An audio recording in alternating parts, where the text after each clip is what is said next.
refreshment stand, where you'll be greeted with fast, friendly service. You'll find hot dogs, juicy hamburgers, and mouth-watering delicious pizza. There are refreshing hot and cold beverages, ice-cold cola, and orange drink. Goes great with an order of crispy French fries. Then there's a wide selection of your favorite candies and other delicious snacks. And there's always a fresh batch of hot buttered popcorn to go with the rest of the show. So visit the refreshment stand now during this 10-minute intermission and add to your enjoyment of the movie. We're happy to have you with us tonight and hope you'll come back often.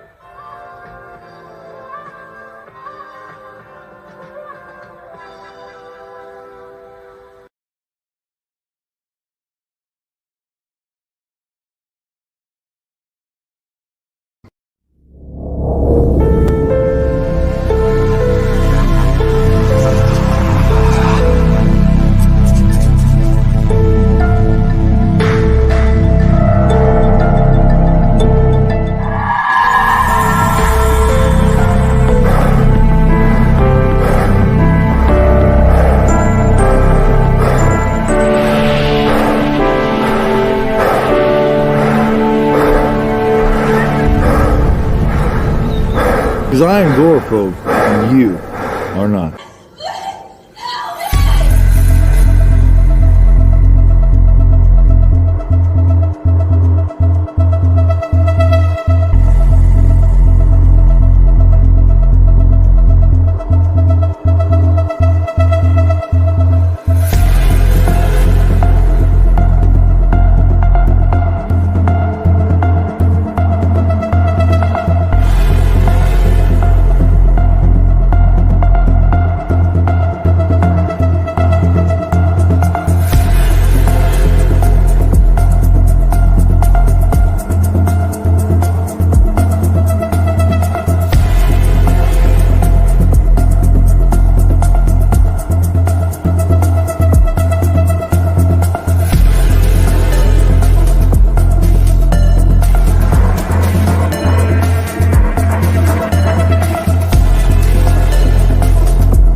What is up? Agoraphobe What's here. going on, everybody?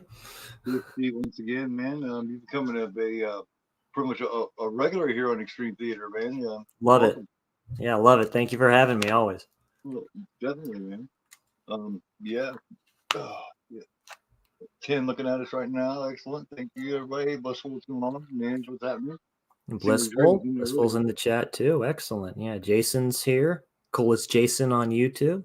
Very cool. Liv's just showed up too. How you doing, Liv? Excellent. Yeah, tonight, man. Mark Lester's class of 1984, man. Very cool. Got a Michael J. Fox in here when he was just Michael Fox. Like I said before, he hadn't earned the J yet. I don't think. Young. Yeah. He's even got that round face with a baby fat going on with the cheeks and all that. He does. He looks like a kid. too bad what's happening. That's such a cruel disease, man. In my opinion, It is. It takes its toll pretty hard on him and stuff like that too. He's still fighting it, staying strong, and yeah, God bless him. Same thing. The other actor in here who plays the gang leader, you can say too. He's also from another show, I believe, another teen type of drama at the time. Well, that's Timothy Van Patten, Yeah. which is the brother to Dick Van Patten that played the father in Eight Is Enough, and he is also the uncle of the Van Patten from Hell Knight. How about that? The blonde dude in Hell Knight. Yeah, the blonde dude in Hell Knight. That's right. Getting the knowledge here. Yeah, absolutely. Like I say, isn't it funny that those two they're these good-looking young fucking fit blonde-headed dudes, and then Dick Van Patten is this chubby bald guy. Yeah. It's like, man, I bet Dick was like, "What the fuck, man? When I get all the bad teeth, what?" Like I say, from these shows, these sitcoms during that time, and then you put them in a film like this, a film that's way ahead of its time, done in 1982. Done in 1982. It's called Class of 1984, and this is from the director of this film going back to his alma mater, going back there in 1980, and then he saw what it became, and it's a good commentary by him. Great extras on this Scream Factory release right here. It's more of a Shout Factory release here, but I'm a big fan of the principal with Mr. Belushi and the late Louis Gossett Jr. And seeing this for the first time on Amazon Prime, and then I'm like, I have to pick this up. This is a gritty, great film. Like I say, way ahead of its time. It does come with a disclaimer. The director did that for a reason, because it's a warning. And he is right when he does commentary on it, for the fact that when he went there, yeah, it's very totalitarian. You didn't have girls in these skirts up past their knees. My mom's a boomer.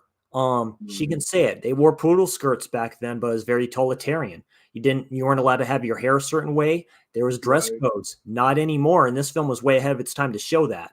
So you think it's bad here. It's bad now, but to the fact that it showed the difference, and it showed the generation that came, right? So I'm a Gen Xer. So is my half brother, Patrick. He's my brother. Love him to death, but he's more from that time. He's from this 80s time.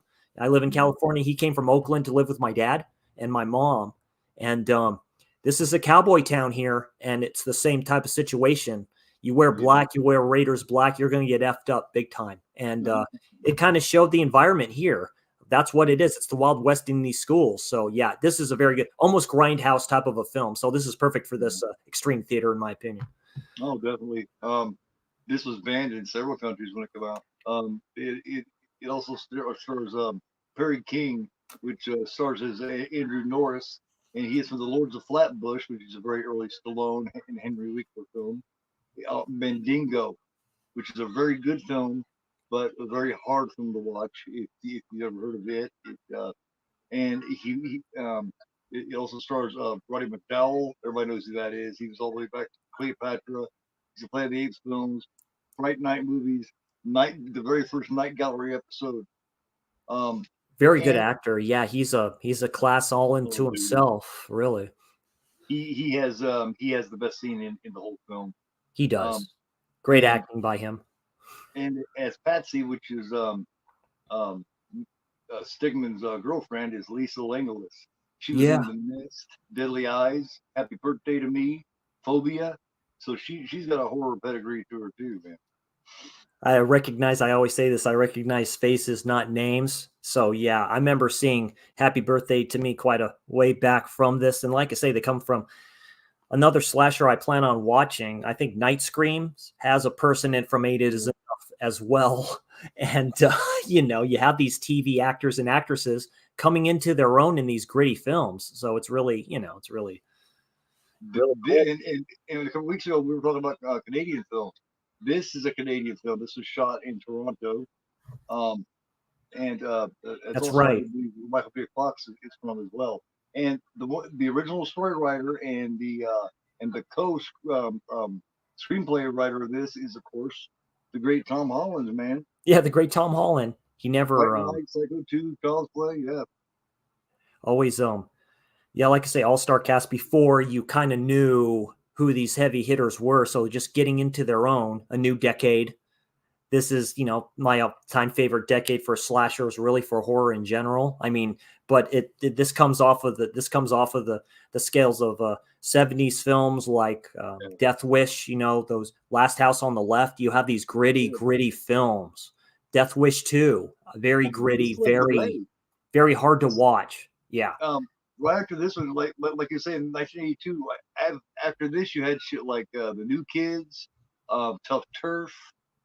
Yeah, James Spader. A bunch of films kind of like James this, Spader, Lori Loughlin. Then it led into the Principal and real true story, real life stories like Lean on Me, that was based on Lean on Me. Boys in the Hood, really for the 90s kind of grittiness of urban society, works the same way, even with this too. Like say 1982, interesting year. You had films like Psycho 2 coming out, The Thing, E.T., just all these bangers of films from these very good directors. Like I say, this is the same director who did Commando, class of 1999, which Jason mentioned, and Firestarter.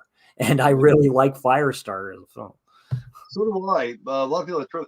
My thing about Firestarter is, man, is I love David Keith. I think her and him have a great dynamic. I think that he feels like he's her dad. And I felt like it was cast well. I mean, you also got Art Carney. Very good actor. He was in An Officer and a Gentleman. Yeah. You got Louise Fletcher playing a nice woman for a very rare time, because of course she was in One Flew the Cuckoo's Nest. Yeah. She was also the grandma of fucking Flowers in the Attic. So you know what I mean? It's like Radish. I think it's a good show. But yeah, I had the Screen Factory. I also have the 101 Films limited edition. Oh, nice. I can see a 4K of this coming. Considering I'm disappointed a little bit in Scream Factory at the moment. They seem to be going that same route. Dark Angel, really? If you don't know, Dark Angel is I Come in Peace. So I admit one of the comments for that was, if they come with an alternate slip with I Come in Peace, then you'd get it. I'm like going, it's an okay Dolph Lundgren film. It's a fun one. I have not seen it in years. I have the Scream Factory release of that, but it's and Gretel and Hansel, that's another one where I'm like, God, you just guys want to pick up just licenses just to re-release them. Now I haven't watched it because I have the studio release of Gretel and Hansel. I have not seen it yet. Talking to Video Man Gizmo, he says the film's is not too bad. It's pretty interesting. Ninjas, he was always more of a fan of Class of 1999. I don't think I've not seen that in forever. Yeah, I haven't ever seen it at all, actually. It's more science fiction. It's more science fiction. Like there's something up with the teachers for that. So that's a product of its time, like this one is. So they're same director, different films. Kind of weird how that works. While I'm thinking about it, I finally have my my Shivers poster up over here. Dude, yeah, they came from within. Yeah. That's one of my intro 70s trailer. Yeah, they came from within. that is original. All three of those are original theatrical one sheets. Mother's Day. Because the ones on either side have white frames, so you can't already see them as well. But I got three of them for like $35 versus three of the black ones for like $60. That's very cool. That's why they're in white frames. Yeah. Theaters is in black in the middle. But they're all three frames. They're all three original. They're all three in really good shape. Bro. So yeah, I changed it around, and now I got to put up the Burning. I have the Burning right over there, but I've got to wait. Just have to move them a bit. Also, get space. Pieces, and I also have Pieces. It should be here next couple of days. Ooh. So yeah, Pieces has got to go back to where it can be seen all the time. That's a banger. How the hell do you choose? Look, if I still have Pieces in the Burning.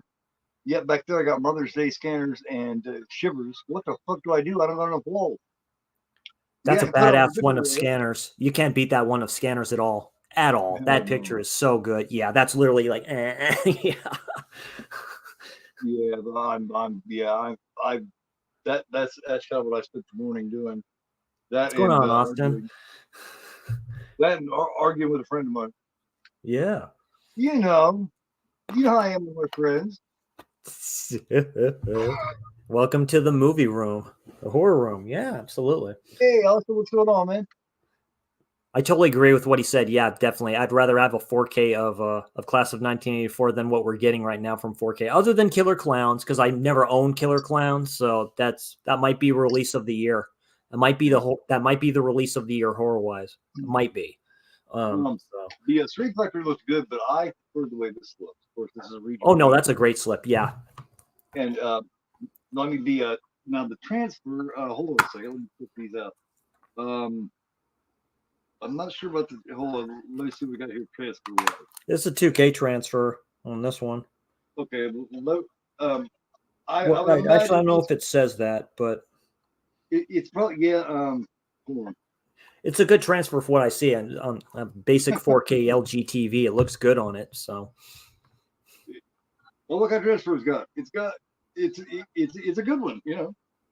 God damn it, that's all that matters. It's high definition widescreen for the most part. So, but I mean, what you can get from it from Screen Factory, you know, like I said, and this was done back in the day, you know, like I say, you can tell this has been out for a while because, you know, Keith has that old school awesome kind of slips when it had the Blu-ray thing on the top of it. Yeah, that's such a good, yeah. Dude, I had never seen that poster before. I think it's the first time I opened up this book. That is a cool ass poster. Yeah, that's the Roddy McDowell scene where he's like, yeah, he pulls the gun out. Yeah, he's like, I'm gonna make him learn. He starts insisting that they answer these questions, and when they're right, he's like, see, it's wonderful, you can do it. Right, he's like, well, what are you doing? What are you doing in here? And he looks at him and he goes, teaching. And he goes, one dude starts to get up, he goes, sit back down, you know, type of situation. So, right, he's got that one dude pissing in his pants, man. It's fucking hilarious. And we'll get to it too when we watch this film too. It's one of the great, like gritty revenge endings, very Death Wish like that you'll ever see. It's like it's hard to tell sometimes. Like first time watching it, and this will be my second time watch, but the first time watching it, I felt bad really on all sides for this, and sometimes you kind of feel that way too, where sometimes in order to fight monsters, you have to become them. You have to sink down to their level. But I always say, you don't mess with a man's family, dude. Once you do that, it becomes personal, man. You're gonna get deep shit. So yeah, this Barry King was pretty good, man. He didn't do as much as what I thought he should have, but what he did do, he always did really well in it. Also you got the song. It's from Alice Cooper. Yes, it's "I Am the Future." And yeah, I'm the future. I heard the song earlier when I put the menu in. Of course, you know, from the menu it plays the song over and over. Yeah, it plays the song. Yeah. Oh yeah. And it went over 2 or 3 different times, man. And the rest of this fucking day, I have heard this song. The composer of the film called it, was it electronic rock or something like that? He called it something kind of like what Goblin is. You know what Goblin was because it was going towards there. Alice Cooper doesn't get enough love. He had some good. I mean, School's Out for Summer, right? I mean, 18. Yeah, My Frankenstein and all this other stuff too. But he's actually a good singer, good rocker back in the day. It was a different time, boy. I tell you. So, out of all of them that come out of that time, he was one of my least favorite. I was never a big Alice fan. Of course, I appreciated him and respected him. You know? When Ozzy was coming out, you kind of had these same type of dudes with this dark, like Prince, King Diamond. You know, there's another one that's very interesting. But during that time, you know, where you had these interesting cats coming out with their makeup and their, you know. But I did go see him in concert in it was either summer '92 or '93. I went to the Operation Rock and Roll show here, there outside of Indianapolis in Noblesville, Indiana, at a place they call Deer Creek. Yeah. And this was the show, man. This was the tour.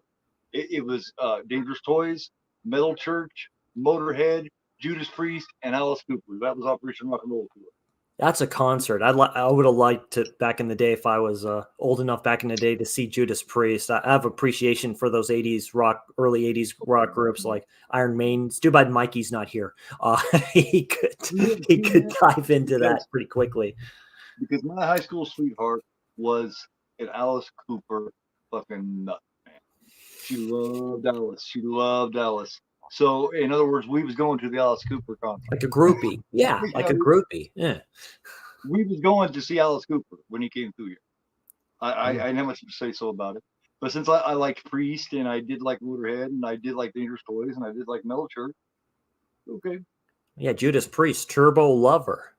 Well, Priest was cool, and this was the original, the all original members. Yeah. Might have been one of the last times that it ever was. Yeah, because Judas Priest never got another singer other than Rob Halford. I mean, their group was made for him. I mean, it was crazy. They were touring the Painkiller out at that time. Yeah. Which Very is nice. like their big comeback when they made their big. They've been gone for like last 6-7 years and came back with a real heavy fucking Painkiller. If you hear that song, you remember it was fucking heavy. It's weird. It's like groups like Testament and Exodus. I was listening to one of Exodus's album. What is it? Yeah, I'll think about it in a minute while we're watching it. But Exodus, that's what I heard in a while. Lately I've talked about Overkill and Testament and Anthrax and Suicidal Tendencies. Yeah, that's right. A lesson in violence. I'll teach you a lesson in violence. You soon won't forget. You know, pleasure in watching you die is what I will get. And he passed away a long time ago. The lead singer, huge wrestling fan. Really? He dressed up like a Roddy Piper. He had the skirt and everything. Yeah. I didn't know that the singer had died. Damn. But yeah, good stuff. Good time, different time. But yeah, that's the truth. During this time, this is what my brother used to listen to. Listen to Kiss, Guns N' Roses, all that stuff. Alice Cooper. Oh yeah. I always Metallica. I always wonder why Exodus didn't hook back up and reunite and tour around like. Yeah, because they had a few different singers too, like Testament did. Yeah. Well, Testament with Chuck Billy, man. Chuck Billy was a bad motherfucking singer, man. I saw them live at the Cow Palace. Yeah, when they came back and did their album, which was a banger of an album. Their newer one that they did was badass. So, my two favorite, I think, Testament albums are Practice What You Preach and Souls of Black. I have Souls of Black. That's one that's got the Legacy on it. That is the Legacy. Yeah. Oh my god. That dude could sing, man. Chuck Billy, the Rangers of Death, and you just hear it goes constantly. Yeah. But yeah, we probably should get ready to roll this, man. This is over. Yeah. We're talking about music all night. Doing about right. Yeah, 20 minutes in. Yeah. Make sure my subtitles are still on here and get this all together. If anyone needs to, I did put the thing in there. I don't really need to because I seen this is on YouTube, man, like 4 fucking times, man. Yeah. So if you want that one here, or you want the YouTube one, or the people who have YouTube Premium as I do, you can, you know what I mean? I'll eventually get that. I'll eventually get that because like a lot of stuff, it's like I don't mind going on Look Movie too for like a lot of stuff, but you know they're. Since this song goes all the way through the trailer, I was kind of afraid to whip the trailer up there because now you're talking about music copyright. Right, copyrights. Right, exactly. You're talking about major fucking studio here because Alice was. Yeah, it's Alice Cooper. Oh God, what was he under? 1982. This was a couple of years before he put out Trash, or well, more than a couple of years. It's like I'm a huge Scorpion fan, and they had the Mercury record years. So there's a few albums under the Mercury label for the Scorpions. Different type of rock group. Since I wasn't a real huge Alice fan, I don't remember who they were. Yeah, but you can never be too careful, though. See, I was big on Metallica, so I remember they were through Elektra. Huge. Yeah, so am I. Oh God, dude. All right, guys. We'll go ahead and get this rolling for you and everything. Let me turn this up a little bit. Let me do a slow 5 here. 5, 4, 3, 2, 1. Because all right, play because it's gonna be so hard to get this song out of my head in the next 2 or 3 days anyway. Because there's something about it, man. It just plants itself. I do like this song. Producer sale audience or something. Yeah, last year there were 20,000 incidences of violence by students against teachers and their classmates in American high schools. Fortunately, this film is based on true events. Fortunately, very few schools are like Lincoln High yet. So that's a disclaimer to this. A disclaimer. Yeah. It treats it like this actual story. Actually, it's a warning. Yeah. They do it at the end too. Remember? they kind of tell you, you know, I mean, blah blah blah blah blah. It tells you what went on after. Like Such is a that good intro song to this too, and it looks like Class of 1984 is in spray paint white, right? All in red. You know what's coming with this. So. It's funny where this was shot, Chris. Man, there's a police station in this, and the police station in this is the same police station or the same place that they used for the police station in Black Christmas '74. A Canadian film too by Bob Clark. The same building that they used for the police station in Black Christmas. I loved it when I Yeah, was because like, Brad had a man, good idea about top 5 Canadian films. I'm like, oh God, I can only think Cronenberg off the bat, but he says, well, there's a lot more, you there's know. tons, So man. Just right at the top of my head. Look, there's this. There's My Bloody Valentine. You know what I mean? There's Black Christmas. I mean, Jesus, man. Lots of good Canadian films. yeah, Lisa Langoulis and David Gardner Yeah, and Roddy McDowell. Roddy McDowell. If you see Night Gallery, man, he plays such a great role in that very first story from the Night Gallery. Kino has the first 2 seasons. Did they only do 2 of those? 2 seasons of those? Oh, 3. That's Rod Serling that's after Twilight Zone, right? Yes. Oh, yeah. Yeah. Yeah. My gallery was late '60s, early '70s, mainly early '70s, where Twilight Zone was early to mid '60s. You see the girls getting off of the bus, right? The yellow bus, and you see the skirts that they have. He did that for a reason with the stockings and all this stuff too, all high up there. Yeah. Hey, Fred, what's going on? Is it Slasher Fred, love the name. Is it latest sort of modern take on 1950s Blackboard Jungle? Exactly. I was going to mention Blackboard Jungle. I think Lester mentions some films that he's seen because he mentioned one of the writers or one of the people he showed the film to and stuff like that, and he said he hated it and stuff, and he said because he did this film with me where it's a lot more lighthearted, you know, and all this other stuff. So you see that switch. This is the sign of the times, right? It's a different generation, right? Every generation is kind of different. So you always rebel against your parents, dude. I did for like a little bit, you know, that's just the way it is. You have to, man. Yeah. Yeah, you have to do it. Yeah. They expect it. It's like really with wrestling, I hate to go back to that, but you know, the Attitude Era with the Generation X, dude, that song rang true to me. You think you can tell me what to do and what to wear, you know, and all this other stuff, you know, so. You better get ready. To the masters, yeah. The Pink Floyd song, "We Don't Need No Education." Oh my God, I fucking love Pink Floyd. Roger Waters, my goodness. Even, I mean, that's right. The guy who plays the art music teacher. He does look familiar. What's his he was in. Did you ever see Lords of Flatbush with him and Sylvester Stallone and Henry Winkler, and they're all like takes place in the '50s or early '60s with them, and they were like greasers in it. I haven't. Yeah, I'm started to kind of slowly track my way back to certain black and white type of films or older films, like The Leader of the Pack, you know, stuff like that. Like with he's also in Slaughterhouse 5. With Mitchum, I have the 4K Night of the Hunter. I still need to watch that one with him. A lot of people say that's maybe one of his best films ever. I know he was in Cape Fear, the original Cape Fear. That's my favorite performance from him is Night of the Hunter. Yeah, he is such a dastardly bastard, man. My stepfather, Bruce, I always say he kind of looks like him, the way his hairstyle is and stuff like that. Mitchum was a good looking dude, but boy, he could flip the switch like anybody. Yeah. Professor Straight Razor, he's like, ooh. It's like they become numb to it, man. It's like, as a matter of fact, he gives him advice here. He tells it, he said, look, you know what I mean? If you want to get along here, you got to learn this kind of. It's like at the start when he goes past the other Roddy McDowell's the teacher and stuff like that, and he sees the gun in the briefcase. Yeah. You see like all the security and stuff like that, all the cameras. Oh, I recognize the principal.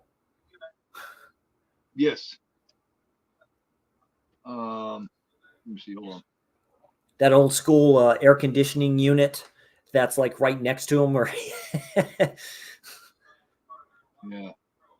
Let's see. Yeah, that's David Gardner. he was always one of those that guys. You know what I mean? It's like, oh, it's that guy. He kind of plays the dad. Yeah, he's a that guy. You know, there's that guy. Yeah. Like Dick Miller that was in Gremlins and The Howling and all those fucking, you know. Yeah, Slasher Fred says it right about Class of 1999. A sequel was made as sort of a homage to those apocalyptic future style movies such as Mad Max and Escape from New York. Yeah. Also, Perry King was in Mandingo. If you've never seen Mandingo, I recommend it. It takes place in the South around the slavery times. I need. And it stars him and James Mason. Yeah, you know these kids aren't 16. that chick there in the blue is not 16.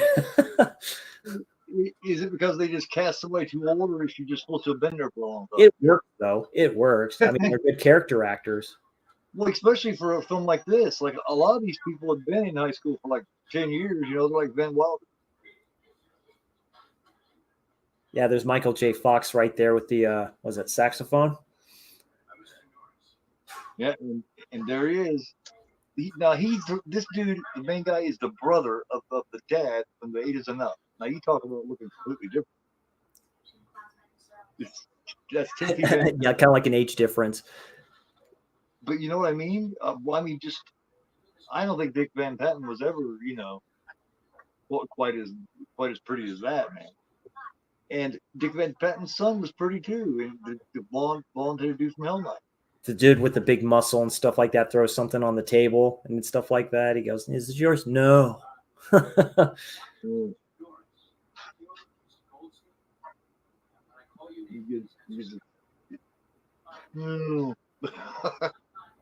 Use your words, big boy. If it was my dad would be like, "Speak up. Stop damn mumbling and sit your ass down." Fucking groan at him because he asked him something. He's like, I'd snap the belt in front of him. That's what my dad used to do. That's a bad sound.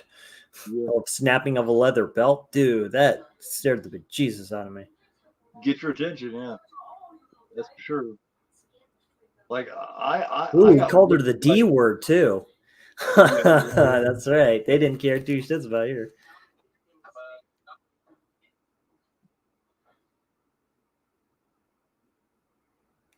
They're all doing the Nazi salute.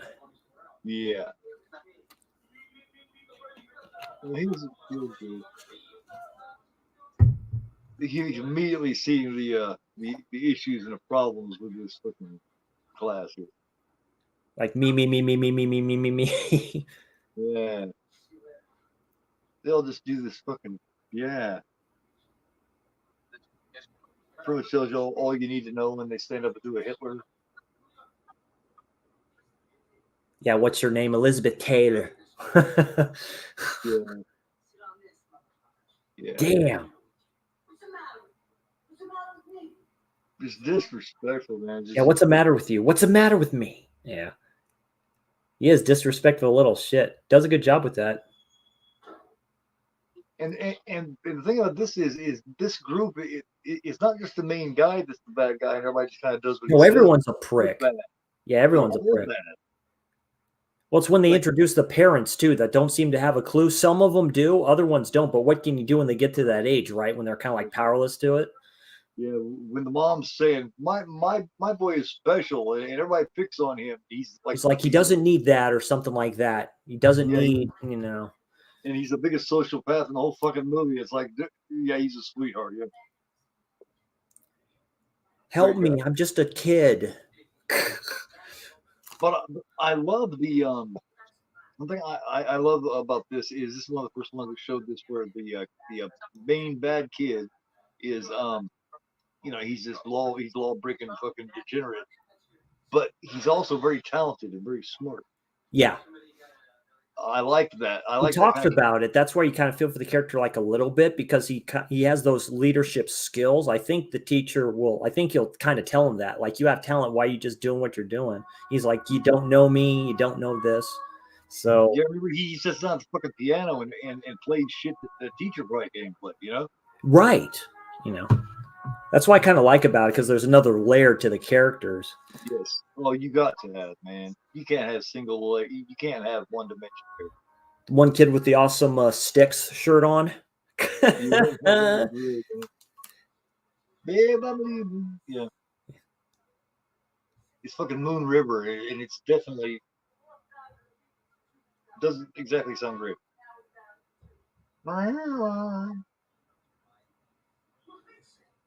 Now, in We my band at fixed it. school, there wasn't a kid sitting there with a bass guitar in my school. There was two different ones. There was band, which was shit like all the brass and all the you know what I mean, shit like that. Yeah, I remember that. I remember that in grade school. They had that stuff. Yeah. They didn't stick guitars and shit in there. The only bass you had in there was the fucking the tuba, you know. Boy, that's hardcore. Like you said, do with one arm and just pick him up against the locker and just lift him up with those big arms of his. Big boy.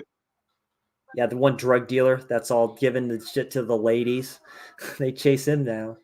This reminds me of a prison scene, man. It When you know basically what I mean? is. You know what I mean? It's like as if they're running drugs and they're not allowed to run drugs because drugs is our shit. You know what I mean? You know what I mean? It reminds me of Oz and shit. The series Oz. That's why I think the movie The Principal took a lot from this film. The director of that had to have looked at this and be like, you know what, this is the same type of situation, the same type of stuff. Yeah. Someone puts Sabu like on the writing on the wall over there. I wonder which one they're talking about. But it's referring to the wrestlers. Well, kicked him right in the nuts. Need him. Hey, Junebug, what's going on, man? What's up, man? Hello.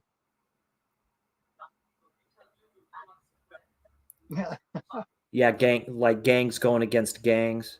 Yeah. For the drug trade, you know, it's about whoever's the strongest, man. You know what I mean? If you because you know they take it seriously because you know you're selling drugs too, you're taking away some of their business. And this was the 80s too. This is when crack cocaine was getting really big. You know, you have Rick Ross, you have all this stuff too. You just have it. It's not good. It was yeah. It's when they started when they started cooking their coke and turning it into crack. Jack City, when Wesley Snipes says it, he looks at it, he goes, crack. Damn. Because he just knows. He just knows what it is. Right. Yeah. This is right before crack started getting real big and right before the AIDS epidemic. Let me see. I don't know. I'm all right. Just got let go from my job today. Oh, that's a bummer, dude. I'm sorry about that. Yeah, dude. Yeah, going from job to job is Damn. Well, shit. I hope everything goes all My late right. father went through the same stuff. That changed him a lot, you know. You'll probably you'll probably find even better, man. Yeah. I mean, I know it's not exactly the best time there's ever been for jobs in this country, but they're out there though. Yeah.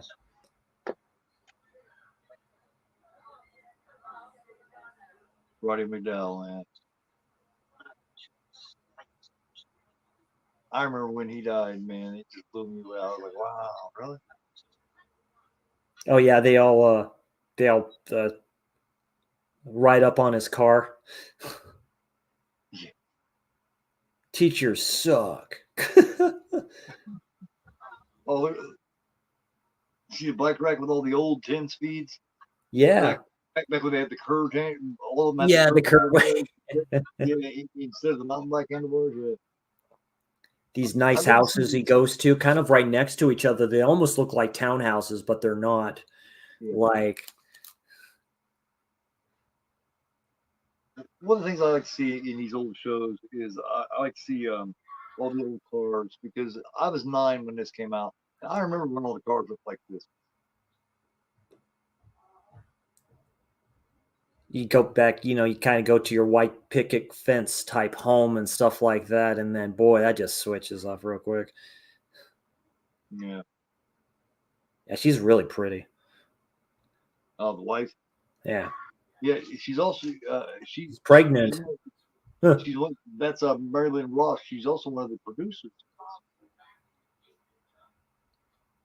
That's good. Yeah, they let them all just put their take in and stuff like that too, and when it works, it works. So this film was kind of a video nasty, then I'm guessing. Yeah. Somewhat. Yeah, she also produced this, and she did some of the casting as well. This was released in the United States in August 20th of 82, and then in Canada, even though it was made in Canada, it wasn't released till the next year in June of 83. Crazy.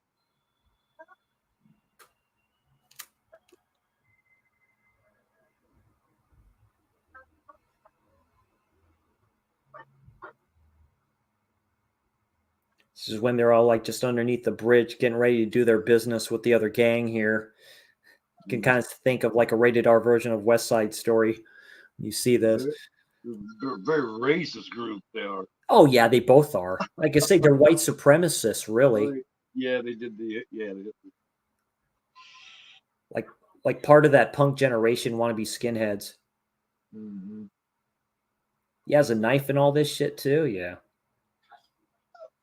Because they're coming down there to defend the honor of their buddy that they harassed her in the bathroom. And they took a Cut this with like, what is it? The metal bat, I think it is. And the chain, dude. That's hardcore. Bang. Yeah. So, yeah, one thing with the chains, those big chains, those fucking hurt. Those hurt big time. Oh yeah, those big long chains. Yeah, those big long chains, the thick ones that they use like on the fences. Yes. Well, that's especially what they're for. It's to wrap around big, huge trees and pull them, man. A lot of them are getting out. The one big dude did it right. Right? You always go. That's my dad used to take me. You always go for the legs. Always. You bust their kneecaps. Anything strong enough to hook around a big ass tree and be able to pull it around, it's a strong chain. Yeah, that's a strong. Yeah. That's why they call it a long chain. Like I say, the kind of big, the strong arm of the group, like I say, wraps it around his hand, so it looks like a big boxing glove. They're also the best kind of chain to chain up like a Doberman Pinscher or that kind of a dog when it's outside, so it don't break the chain. Oh, I forgot about this. That's right. They all run up to the house. Yeah, these are some fucking ballsy little bastards, man.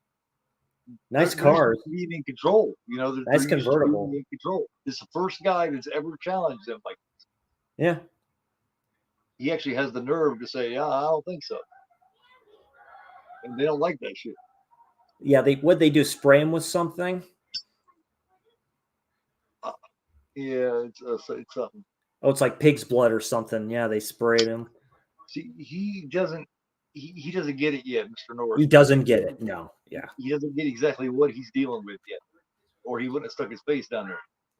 Like I said, it shows the difference in time, right? Where you think, yeah, I can just go in and just do it, and stuff like that. But it's a changing of the guard. You gotta. Well, he came from a school and shit where they respected the teachers. They didn't do that kind of shit. A records and tape store, like, this is good parts of Canada.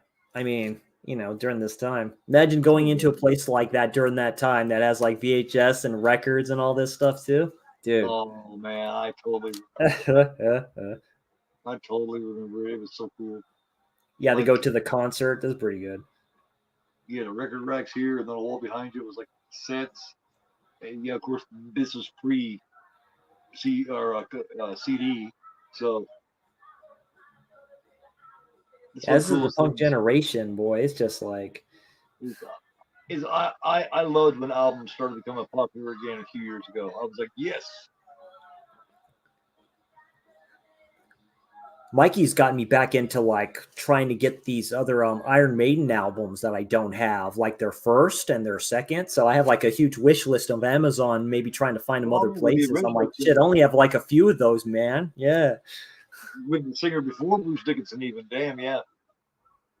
Yeah, he talked about their first album because he goes by anniversaries. Good on him. Well, of course, he's a metalhead dude, and he's a guitar player, so he has a great collection of songs. That's There's a lot of people these days don't realize that there was a singer before Bruce Dickinson. The Bone used to over here, our local rock station, 107.7 The Bone. It was way back. A dude used to host it for the late night one, and he played old Iron Maiden and stuff like that. And I remember the video Mikey did on Silverchair. I had the cassette of Silverchair. I love Silverchair. Those are young kids at that time. Yeah. Israel's Son is a good album. Is a good song.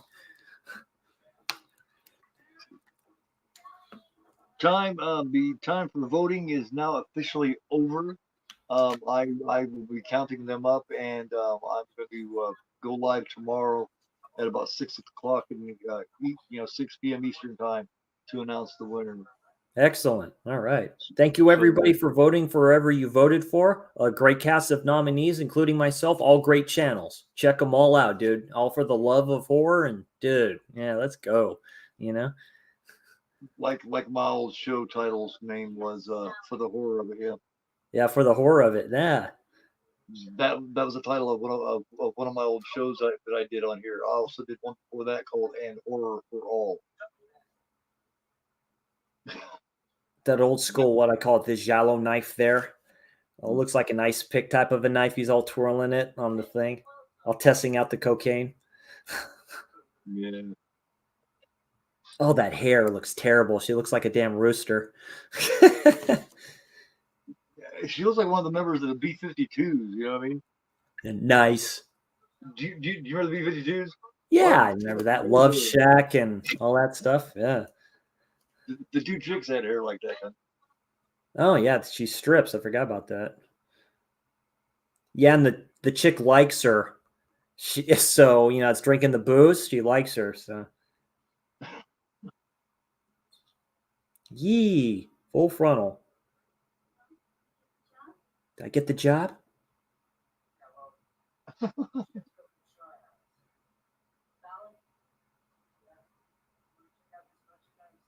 Oh, that's terrible. You want to check out the merchandise, and she's all just like looking at her up and down. She's just like liking that idea a lot.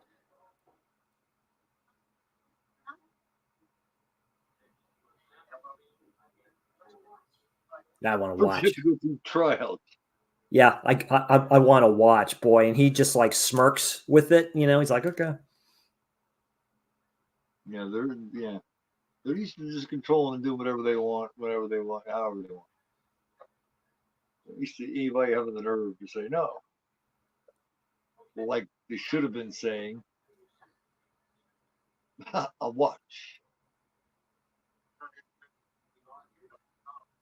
Oh, yeah. I forgot. Oh, nice Bliss. Yeah, I forgot that one was a heroin addict. Yeah, I forgot about that. Bliss. The redhead from the DVD be on the green in Woodstock. She was always one of them. Cool. Heroin is hardcore, dude. That's like, yeah, that's really hard. Like, funny enough, just watching, that's sad. Just watching Sister of Ursula with Mark Purcell, dude. Yeah. Dude, I mean, what a sad story, dude. It's like, come on. 2 Fulci films and then that, and he didn't even get to it. That was technically his last film. That was done in the late 70s, 78. I can't wait to do my review on that. That's a good film. It's a good film if you take some stuff out of it, but it's like. Did you like that idea that I had for That's a great idea. Yeah. To do the great original. We're just naming stuff off. It's almost like with the verses, like Dirk was doing a little bit, except this is different. So it's like some of those are hard ones. Like the Dawn of the Dead, I love the remake a lot. That's my favorite zombie film, believe it or not. I love the remake of Dawn of the Dead. I mean, yeah. But Maniac is a good one. I mean, there's tons of. This is where he's teaching him how to teach him how to play the piano. Then he starts to play it. Yeah, he just sits down and just starts playing and stuff. Like he starts out like Jerry Lee Lewis would do it, right? You know, doing like that, the hardcore. But he's like, by the way, I can actually do this. A la Anthony Perkins. Anthony Perkins was a very good piano player. It's crazy. Playing Mozart. Right. You see his girlfriend or whatever it is, the chick like being like in shock almost, being enamored with him. See, that's how you get the man. What you're doing.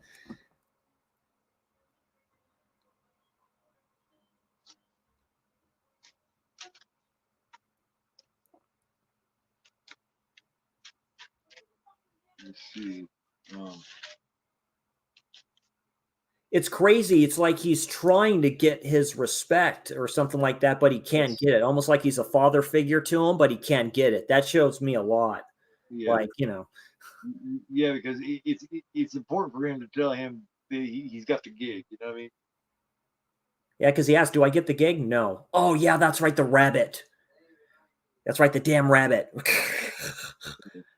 Well, before Fatal Attraction, by the way, they do this worse with the rabbit. And it totally just fucks up. Roddy McDowell's character is not the same after that. He's just not the same after that shit.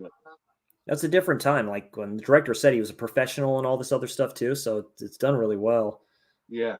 This is probably, I liked him in Fright Night, but this is probably his last great role, you know, before it kind of, you know. Yeah. It's scary. Like with Anthony Perkins, really. I mean, he was a great actor before Psycho, and you know, it just you can't escape it sometimes. Well, remember, Roddy McDowell was in those short shorts. Yeah, yeah, right. All the original Planet of the Apes movie. Yeah.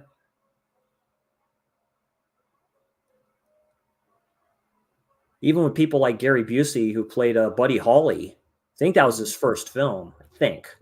I don't know about Hider in the House. I don't know when that was made. But he was he was nominated for Best Actor Oscar for it, but he didn't win it.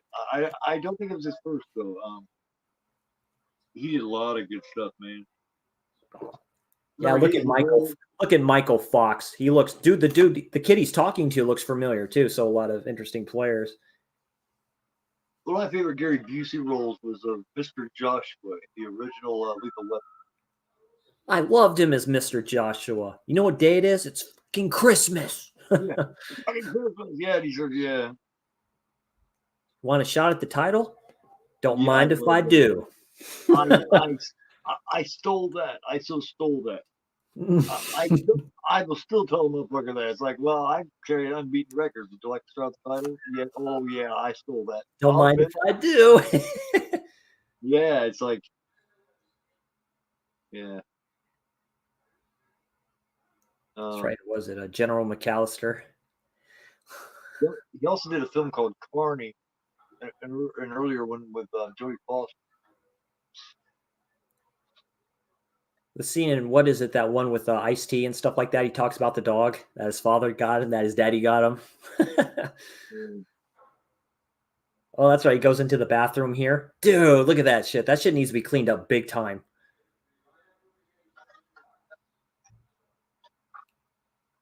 Got to remember, too, there's no, like, security here, right? So it's up to the janitors that ever come there at night to clean that up if they ever do.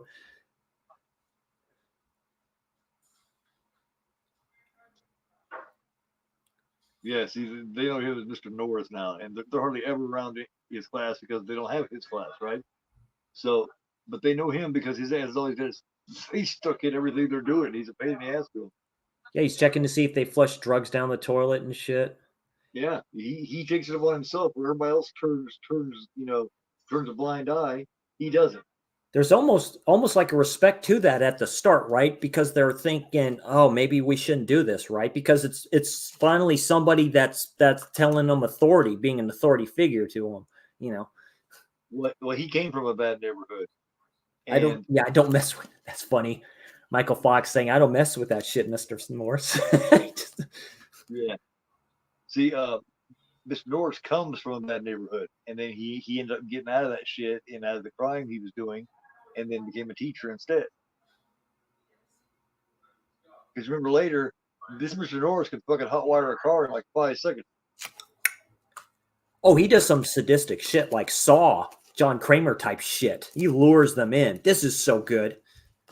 Yeah, I like revenge flicks like this. I really do. You know, how can you not? No, see, these are just boys, and now they're fucking with a man that came from the hard streets just like they did. Except for he's a man.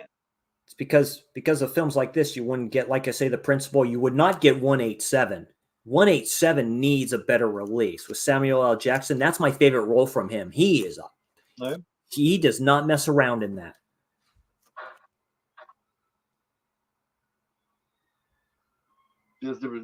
Oh, that's right. The dude's high, so he what is it? He climbs the pole, I think. They always think, the young teen badasses always think that they can whoop the man's ass, and they find out quickly there's a difference between a boy and a man. Even if you are 17, 18, you're still not a man. You still have man muscles yet. You've never seen this bag before? Yeah, you see the kid that's high, like climbing, literally yes, climbing the flagpole. People kicked it. He's like, you goddamn pole. Yeah, goddamn pole. We don't kick the pole, man. We on drugs? He's like, is this yours? It's like, oh, no. Like, hell no, I ain't mine. Like, they're going to be like, yep, that's my shit. Just suspend him. Right? The principal doesn't have the balls to suspend him. Nobody does anything to them. That's the problem. They probably want to be suspended. They don't care. Well, no, they don't, because that's where they do their business. That's the whole reason they come to school, is for business reasons. That's where they can sell the drugs and shit. That's how my brother did it. I mean, that's how he did it in high school. Yeah. Right. Yeah. It's called Cowboy Alley. I used to because I live right next to the high school. I used to go home. I used to see nitrous canisters like littered near the bush there, right next to the fence of the football field. Nitrous? Yeah, I'm talking about laughing gas. Yeah, that's what I'm talking about. Do you live in a bigger city there in California or close to one? Livermore? No, Livermore's where the lab's at and stuff like that. It has gotten bigger, of course, towards the year because the town surrounds the lab. I've lived here all my life. I was born in like Hayward, San Leandro area. Okay. My grandparents lived in San Lorenzo and then moved out here like 2 weeks later, you know. Is that like close to Oakland or San Francisco or any place like that? Yes, Alameda County. Yeah. My mom worked for my mom worked for Alameda County in the 70s, so she was around during the riots and all that shit. She used to file out reports. Oh yeah, she says there's nothing worse than filing out a report, like really bad shit, like bad shit. Right. When her and my dad started going together and stuff like that, my dad used to call her and ask if so and so was in the arrest records, if they got arrested because you're around the Hells Angels. Yeah, there's a few like last names. Yeah, you recognize them. Them being Raiders fans and stuff like that. You used to get reports of them getting drunk and being stupid at the bars, and she all complaining. There he goes. My favorite. Boom. That's it. He dead. My favorite team is the Raiders. That probably doesn't surprise you. No, it was a different time. She used to get pissed off. He's like going, God damn it, they're going to play like shit the next day. I used to watch archival video of them talking to Stabler. He said, Blitnikoff smoked 3 packs a day, or a pack a day. Yeah, Blitnikoff. Yeah, sticky fingers.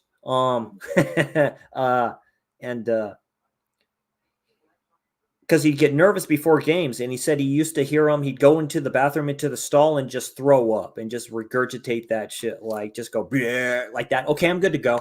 You know. I think the Raiders would have had a resurgence in the later 80s, early 90s if Bo Jackson hadn't shattered his hip. You know what I mean? They probably would have. Because Bo was fucking badass, man. That's what he did best, was run the football. Out of all his sports, he ran the football for the Raiders the best. Fucking Lyle Alzado. My God, yeah. Destroyer. Professor Macabro did a review of that film, Destroyer. I've seen that film. It has been years, but my God, he looked like a pro wrestler. May he rest in peace, too. Should be in the Hall of Fame, but he's not. So Lyle did like a low budget wrestling sitcom for a couple of seasons. he did. He Yes. was a ham, really. That was a great Football Life NFL Network did on him. That's my Yeah. favorite one. That brought me to tears. Yeah, he moonlighted as a professional wrestler that wore a mask. Yes, Boxed Muhammad Ali. He boxed the great one in like when he was with Denver, talking to Tom Jackson and stuff like that. He goes, that's funny watching that archival video. And Tom says, he's like, he was actually hitting him, but then Ali had to remind him that this was an exhibition and he started peppering him up. But I mean, he's the only one really that can go toe to toe with him in the mic and be like, hey, So yeah, great stuff. It's not easy to be a Raider fan about the last 20 years or so, but I am. Since that fucking Super Bowl, oh my God, that Super Bowl was oh my God. I Black Sunday. Yeah. I have PTSD from that Super Bowl against Buccaneers. Oh, that's right. Do they just like beat his ass? Like they corner Fox's character. Well, I mean, you talk about some fucking pussies, some cowards, man. How the fuck, how easy is it to fucking bully these two? He's like, wow, you was able to overpower Michael J. Fox. You're a bad motherfucker. That's bad. They mess her up. Yeah. Ultimate fucking bully coward.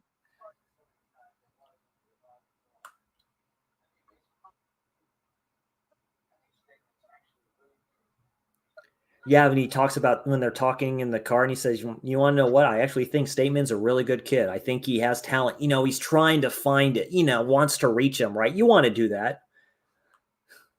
That's I think is unique about this is usually, like I said earlier, usually when you got a group of thugs or bad guys like this in a show, bullies or whatever, there's always that one, the leader, he leads, and there's one or two of the others that just doesn't quite want to do it as much. They do what he says. What's unique about this group is they're all equally fucking evil, man. Sees the kid, he's like, we got to get out of here with the cut off shirts and stuff like that at the stomach. That is funny to look at. I mean, the chick just took it upon herself to grab a bottle, bust it, stick it up against her throat. They're equally fucking evil fucking teams, man. Like, I don't think the leader is any more evil than the rest of them. They're all tit for tat, which is unique. Usually the leader is the worst. These fuckers are all. They're all equally, yeah. They're all equally savage wise. Specifically, the big dude right there, right next to him. That dude's big. He's big. He's big. Yeah. That dude standing behind Perry King. They call him Drugstore.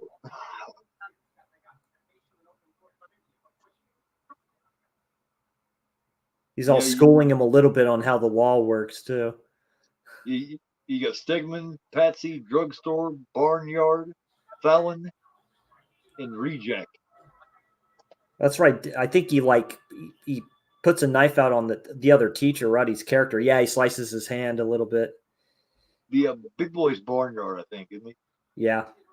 Yeah, Barnyard. Yeah, he looks like a farm boy, like you would call that one that like lifts hay and shit. That dude. Yeah. Oh. Yeah.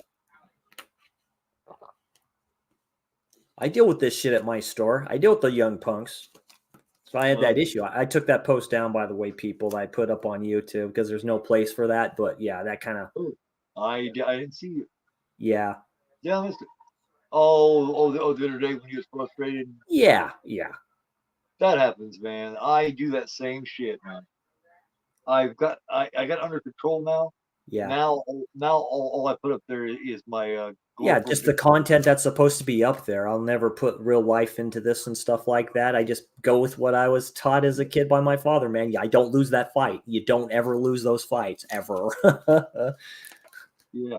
It's just, sometimes you just have to have that release, and sometimes just putting it up there, not Yeah. necessarily for anybody else, but just to get it out there. You know what I mean? That's why I Um, love horror. That's why it's escapism, but what and I do stuff like now that. instead is I put up my agoraphobe dictionary now. I will put up a word and Yeah. all of its meanings in my word. You're right. Yeah, exactly. I like that. I like those posts. That Yeah, helps. that's good. Yeah. It's like poetry almost, I done that too. You can see 6 7 months ago I had my songs that I wrote. I spent a few days putting my songs up there because I wrote like hundreds and So I thousands of love songs. kind of that music and stuff like that. As an older, the metal like has more meaning to it and stuff like that. But yeah, sometimes it's hard to leave real life out of it, man. Sometimes it is because it's so emotional, and especially when it means something to you, you know.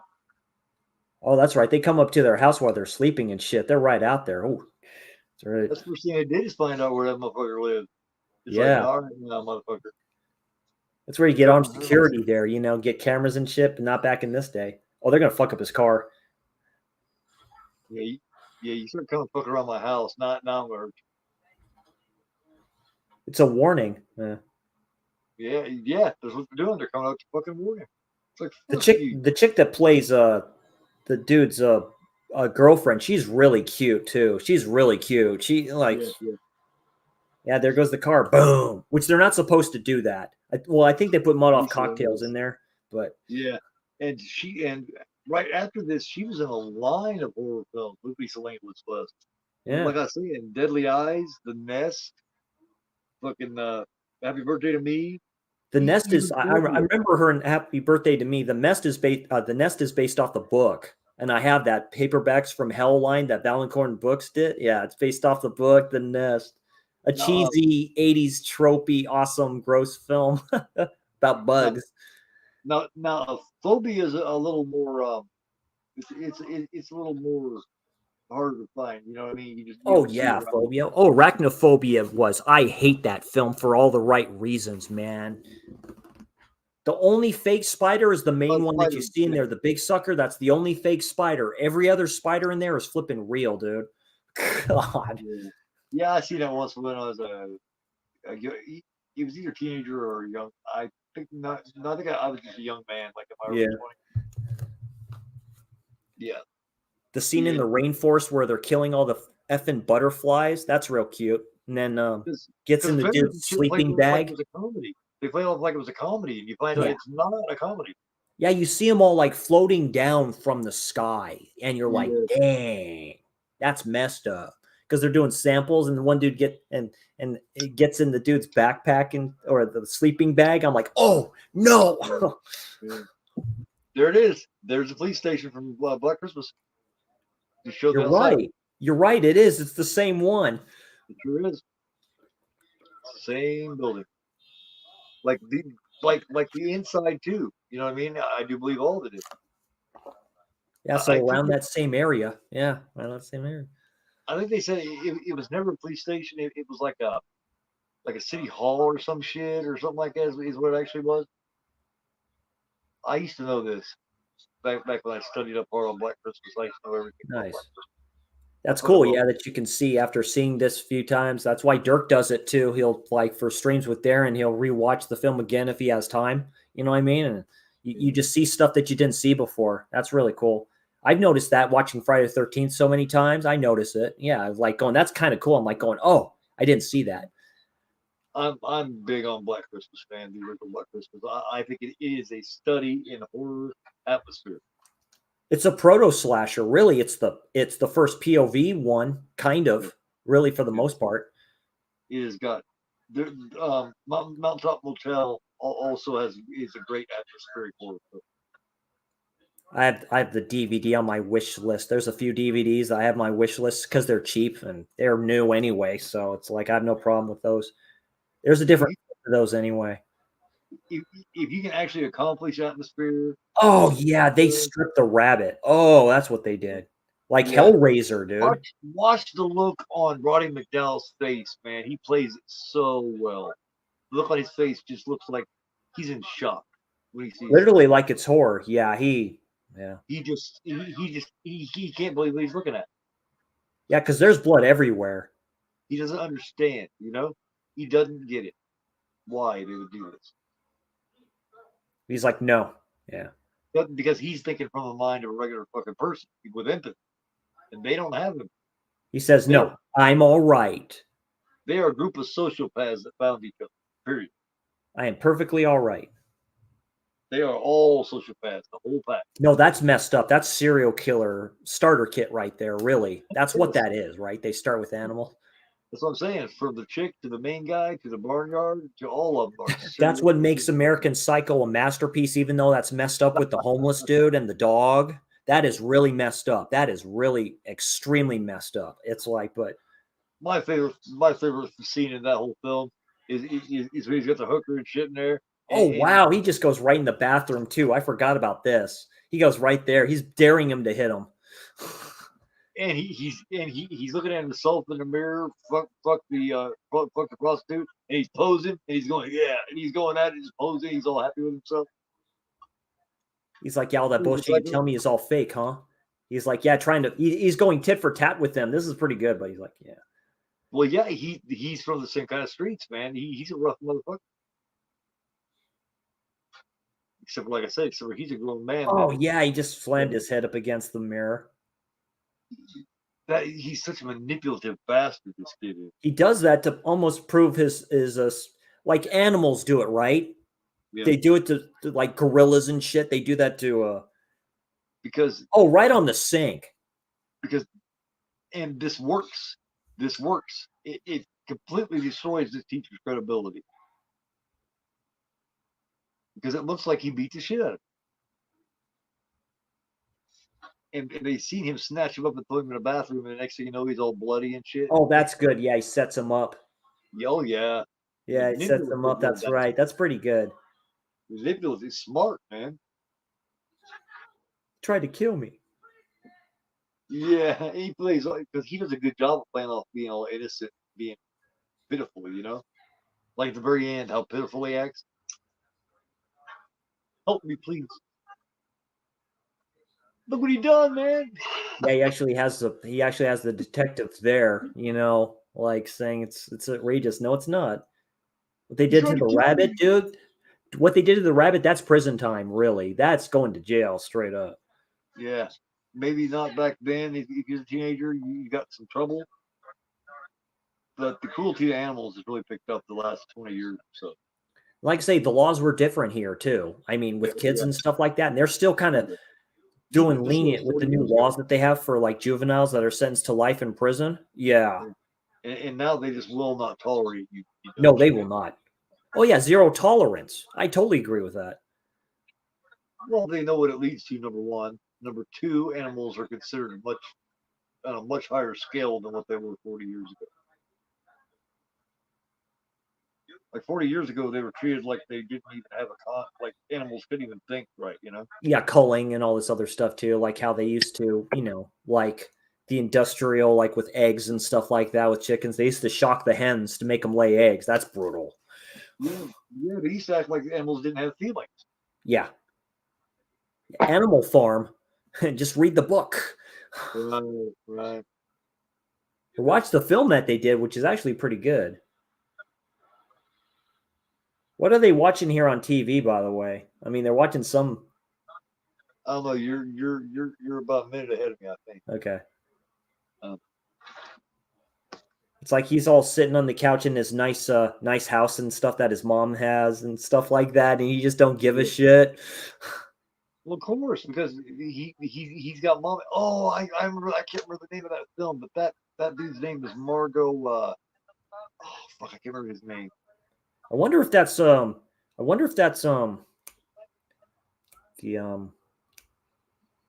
other Curtis with was it I seen that film Crazy Mary or something Larry or something like that in Crazy Mary. That almost what it looks like, but no, I don't think so. I seen that film when I was a kid. I remember seeing that. Don't let him in, Mom. Like she doesn't have a clue, right? Like my dad saw me there watching that stuff at that age. He would turn it off. He's like, "What the hell's going on?"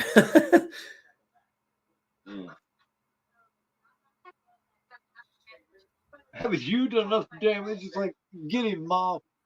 It's like a high rise too, a little bit like that too. So he's in a nice neighborhood too. So he kind of separates himself from that. He's fucking, he's a spoiled fucking psychopath, man. And she doesn't understand how she's feeding right into that. Like her boy wouldn't do anything wrong. He doesn't need a therapist. No, he's all right. Yeah, he's completely all right. Yeah. You're the problem, not him. He's bully. He's just a little boy. Yeah, Tiff. He's just trying to talk to you, dumb bitch, man. Yeah, Tim Patton reminds me a little bit of Sean Penn, a young Sean Penn, the way he's acting here. Yeah. The Sean Penn, dude, in Kids, it's great. like He was great at coming off. Like Bad Boys to me is a fucking classic. Bad Boys. I love it. I love Bad Boys. At Close Range was a great show. I love At Close Range. Yeah, that's the song by Madonna. Yes. Yeah. Live to Tell. Yeah, Live to Tell. Great song. She wrote that song about Sean Penn. That's around when they were married because it's like they got together, they were married, and then they split. Because if you're Sean Penn and you're a jealous kind of guy, the last person you marry is a young Madonna. Because Madonna would like to be out there in front of the camera, showing off, showing her body. You don't marry Madonna if you're a jealous man. Desperately Seeking Susan is a good film. That's probably her best film. She's been in some good ones, but that's probably her best. It's like speaking of that, Shout Factory is for the first time putting I do believe for the first time putting Who's That Girl on fucking Blu-ray. Yeah, Who's That Girl? Yeah, Who's That Girl? Yeah. It's when my boss plays like the 80s hits on the radio stations that he has and stuff like that. They play that. You know, she just sold like 300 million albums. Oh, before Taylor Swift, before Britney Spears, there was her, dude. She was big. There's only two acts that have sold more albums than her in history. That's Elvis and the Beatles. Oh, he's jury rigging the car. Oh, that's right. This is when he breaks in the car. See, this is when you find out this motherfucker was a criminal. Like he knew exactly how to do that shit. I've never seen a car hot wired that fast. Yeah, it's like it turns the tables. He's like, guess what I used to be, right? Where he's trying to do a new path and stuff like that. By the way, I used to do this when I was a kid. Oh, easily. This motherfucker was a fucking... That's probably why he kind of respects him a little bit, because says, you used to be me. I used to be you. Like, I've never seen anybody hot wire a car like that, man. That's a nice car. Yeah, he all puts the thing back down to lock it. Yes. He reaches right through the broken window to lock it. Yeah, motherfucker. That's a nice car, too. And he's like, that's a nice color red, too. Yeah. Yeah. He goes threatening to whoop his ass. Give me a break. Oh, you did it, man. You're a dead man. This teacher was a hell of a criminal when he was young before he straightened up. I guarantee you. He making hot wire a car like that was experience. Mr. Stegman was just leaving. Yeah. He's doing a fucking fit, man. Well, that's a big security guard too, boy. He all puts his arm around. We got a problem here. Yeah.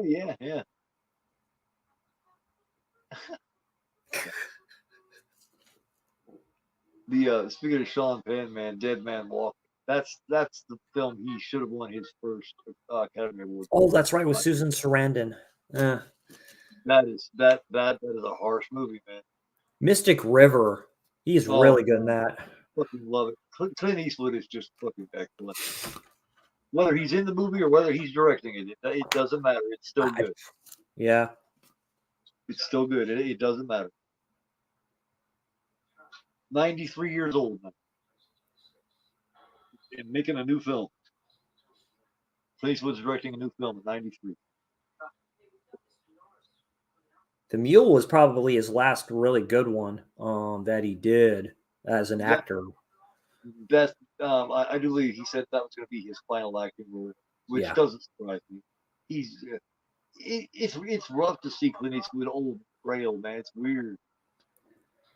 Tell you what, it was the passing of the torch from John Wayne to him, to tell you the truth. Eastwood was the Yeah. end all be all. But John really. Wayne didn't like it. Yeah. Isn't that weird? And they're both Republicans. That's really funny. They both were far right. They're both far right. It is what it is, but yeah, different guard. Yeah. Well, yeah, they were different generations. John Yeah, Wayne different came generations. Oh, yeah. Era.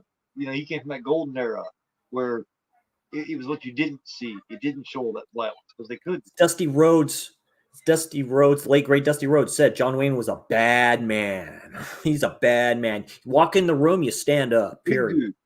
Yeah, big dude. No, he was huge. Yeah, he was a big dude. Yeah. The Green Berets, that was the first film done about Vietnam. I mean, yeah. So I mean, so was Clint Eastwood. Clint Eastwood was a good 6 foot fucking 4. Oh no, he's a big dude. Oh yeah. But 6'4", 250. Oh, that's right. They started a big fight in the school during lunchtime. It's just so bizarre and sad to see Clint Eastwood so old, so frail looking. It's just it's not even real. It's surreal to me to see him look like that. Like you said, this is just like prison atmosphere, right? Like a riot happens in the yard, someone gets stabbed. They treat the other students like as if they're inmates. That's a long blade too, boy. He just stuck Fox's character like, yeah, just laying there. They act like a prison group. Yeah, of course. It's a prison mentality, right? Yeah, you're a little fish in a big pond. Yeah, they act just like a prison group. That's how they run their business.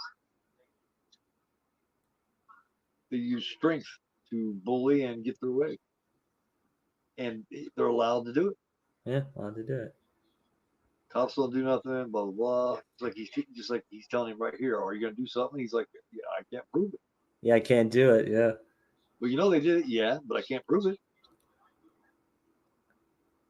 Prove it. Says, okay, if you can't, then I'll get him there. I'll have him do it, yeah. Right, he's like, fuck it, man. I'll just hotwire every fucking thing there. Like I say, it just goes back to the principle when that one dude gets hung and then he just goes through that ceiling. Yeah.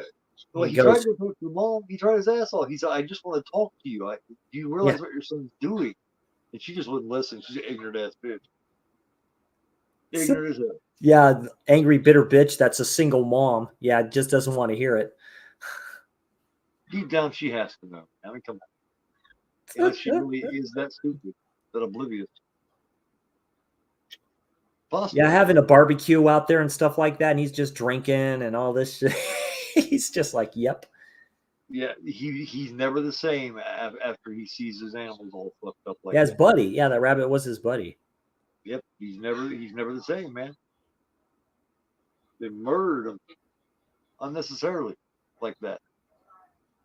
He just can't believe it. That's right. Yeah, he's talking to his wife saying, yeah, he's retiring after this. He just can't do it no more. Yeah, he's sad. He's disappointed. Yeah, he's emotional about it. I'd get the same way, you know. He's lost his shit.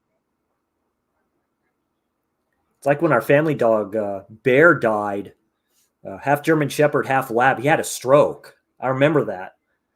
I let him out of his pen because he could tell I was there, but he couldn't see. He didn't know that. Dad let him out of his pen and he slammed right into the fence. He ran right into it, and Dad's like, I'm not doing that again. Yeah, I'm not doing that again. Yeah, it's like you try to get new dogs and stuff like that too. He's like going, I'm not going through that again. It's like, yeah, I hear you. You know.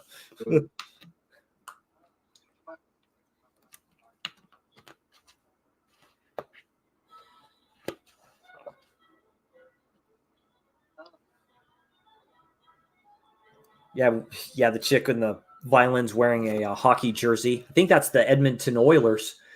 That's an old school jersey.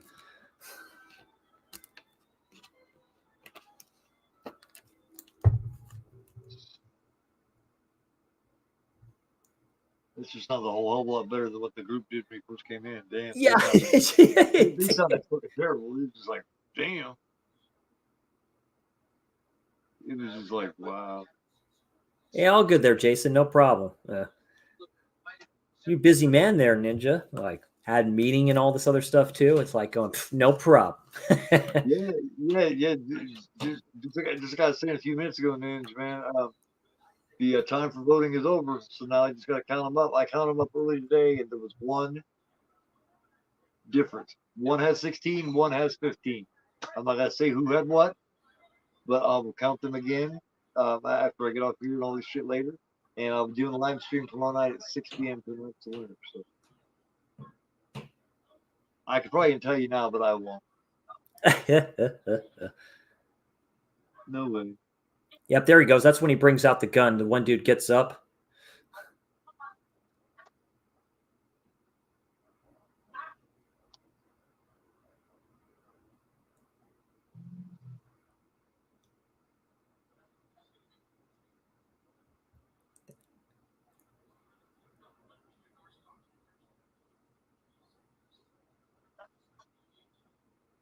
Yeah, it's when he pulled the gun out in the room and they're asking him maybe like, let me go in and talk to him.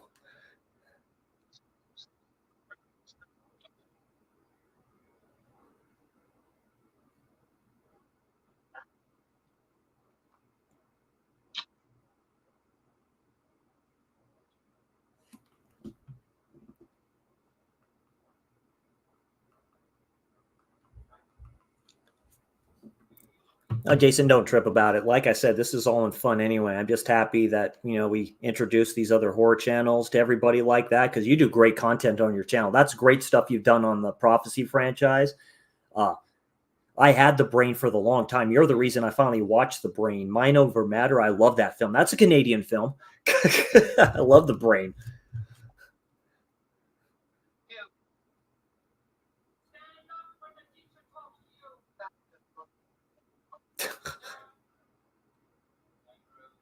Stand up where the teacher talks to you.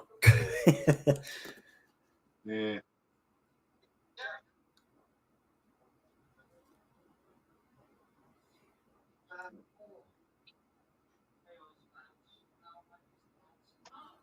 Looks like he's about ready to piss his pants, too.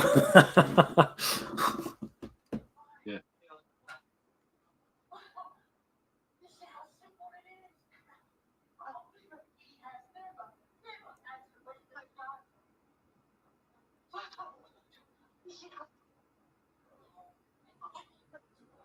He's asking them questions, and he says he's never answered that.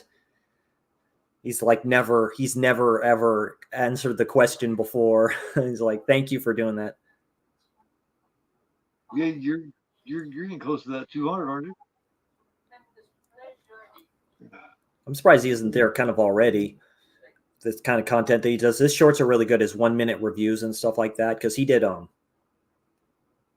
was it the first? Or no, he did the second too. Horror in the High Desert. That's okay. That's mockumentary found footage. I do like the first one more than the second. The second one reminds me a little bit of The Outwaters, which I don't recommend. I don't recommend The Outwaters at all. But it's interesting.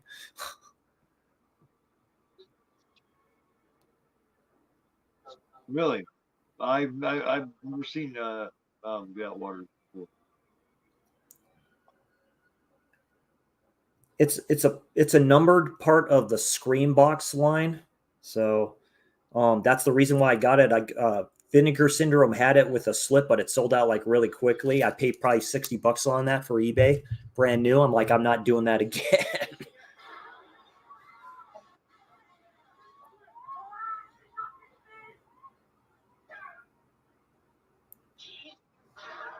Yeesh, that's hardcore. There, puts the gun up, boom.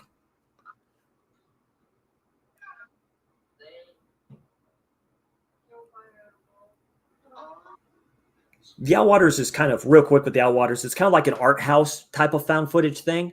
Very. There's issues with it, but that's on the disc. You'd watch it, what I'm talking about with the extras and special features they have for it. But it is cosmic horror like. I knew that going into it like a little bit, but there's some WTF stuff going on with the film. But the ending's kind of a trip. So yeah, very too dark.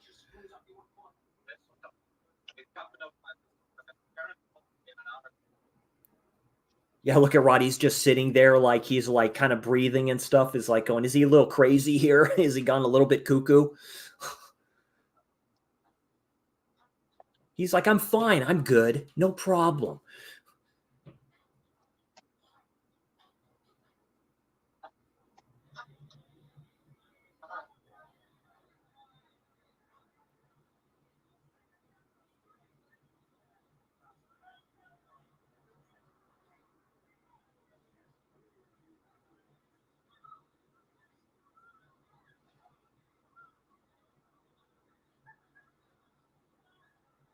This is where he pulls up to him in the club and he sees it and he just revs up the car.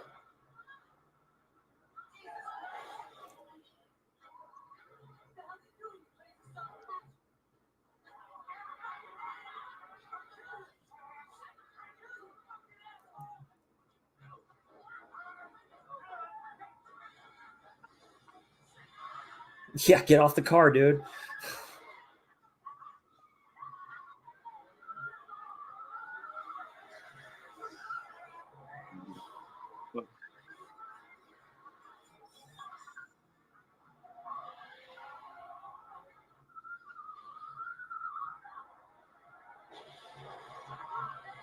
That's an old school Cadillac, too.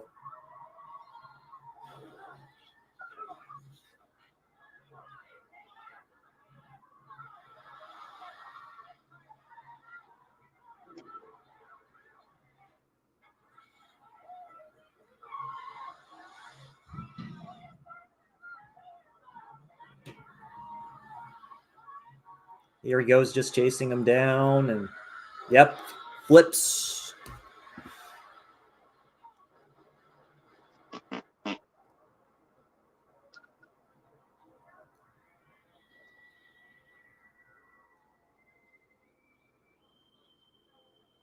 That did it, man.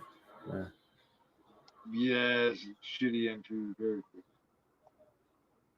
That's when he starts to realize that too, and he's like going, "Oh shit, he almost killed me with the car." It's like crazy. He's like, you almost think second thoughts about it. He's like going, "Uh-oh."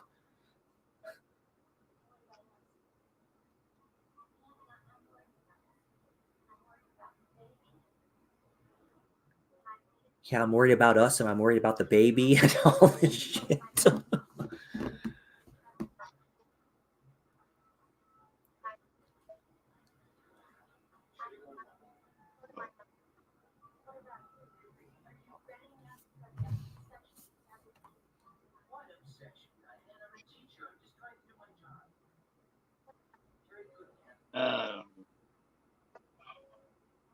Something together.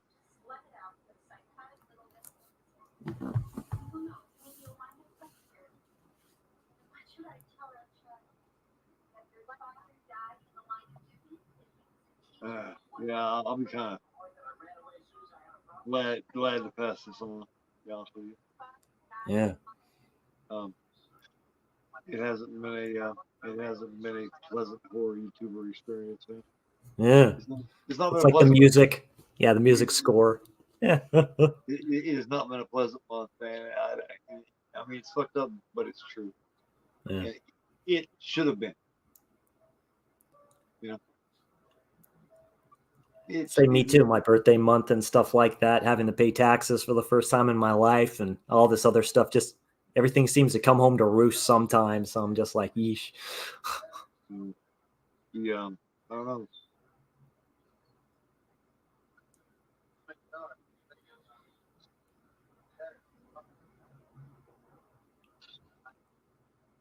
Lots of things have happened this month. It just wore on me really badly. Yeah.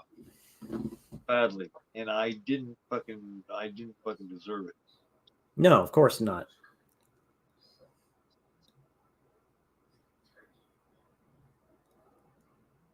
But I will not compromise who I am and what I am. So Yeah, absolutely. So be it. You know. So be it. Yeah. And I'm still gonna be me. Be happy though, I have to admit, after watching Garrett and Christian's stream and stuff they did on these DVDs and stuff like that. So I had to pick this up off of Amazon and stuff like that too. So it has 2 slashers in here called Bloody Murder 1 and 2. I guess they're supposed to be F-13 knockoffs and stuff like that. So It's old school Lionsgate DVD set. These are 2000, so like I say, 99 was when my father passed away and stuff like that, and I was not into this stuff then. So it's cool looking at early 2000 stuff and seeing where we are now to where we are then. It's kind of cool. I plan on picking up that. I plan on picking up what is it? Laid to Rest 1 and 2. Those are on DVD. Those are pretty cheap now on Amazon if you can find them. Yeah, they're pretty good and I had cheap. a really nice hard box version of the original. Yeah, right there. Yeah. There's only like 50 of those in existence, man. I need to do a pickup video. I've got a bunch of new pickups. I got rope on 4K. Came with a slipcover. Oh, really? Amazon. Nice. If you order rope on 4K from Amazon, it's like $20 and it comes in a slip. Oh, by itself? Yep, just rope. Oh, rope okay. is a fucking great movie. Yeah, Hitchcock, right? Yeah, the one Dirk and Darren just did. Yeah. That is my favorite Hitchcock film. Oh, real? Okay. Darren really likes Frenzy. Darren and Dirk really like Frenzy a lot. I'm not surprised. That was one of his last ones. That was one of his last. Yeah, it was like his second to last. Yeah. It's but a sexual. When his wife had a stroke doing it, on set, I think. Yeah. It's easily the most brutal of Hitchcock's, and it's about a sexual serial killer. It's got giallo. I'm not surprised at all that that's like Dario Argento. So, like he took notice. How about that? Yeah. And I always thought Mario Bava was like an equivalent to Hitchcock in Italian with his gothic horror. Boy, you get pretty good with that. But I really need to switch from. I really need to switch and start doing. I want to start doing reviews, different kind of stuff like that. Get creative. I really need to for my spirit, because I'm kind of working on a broken spirit right now. I need to mend that. Yeah, talk to Caveman about that too. He's into Hitchcock films too and other films like that. Like he wanted to originally do a thing on them. I still need to watch it because I have the 4K from Vinegar Syndrome of Southern Comfort, that Walter Hill film. He didn't think too much of it, but I still need to check that film out. So I kind of need that. That's why I put together a team of you guys that I trust, that I like, and everything really well. I need that from you guys. I really need to get back on my game. I need to badly, because I've had a couple of thoughts of leaving once I pass off the horror tuber, leaving and quitting for good. Yeah, exactly. But I don't want to do that. So I kind of need you guys to help me put together some good shit and get excited. This has been a rough time, and I want to have fun again. I'm glad you like the stream me and Darren did. That was a big project for me. That was big. That was big on Psycho. That was big. That's what I want. That's effing huge. Yeah. I did not think I would like Psycho 3 as much as I did. I did not think that. Looking at that, I'm like, shit, this is a David Lynch film. It's like, this is really trippy. It's like, I was like, damn, they're doing all fucking 4 of them. Yeah, doing all 4, except for the remake. That was good, and you guys did a great fucking job. Great job. I was very impressed. Like Darren's very knowledgeable. He's a huge slasher fan, like I am.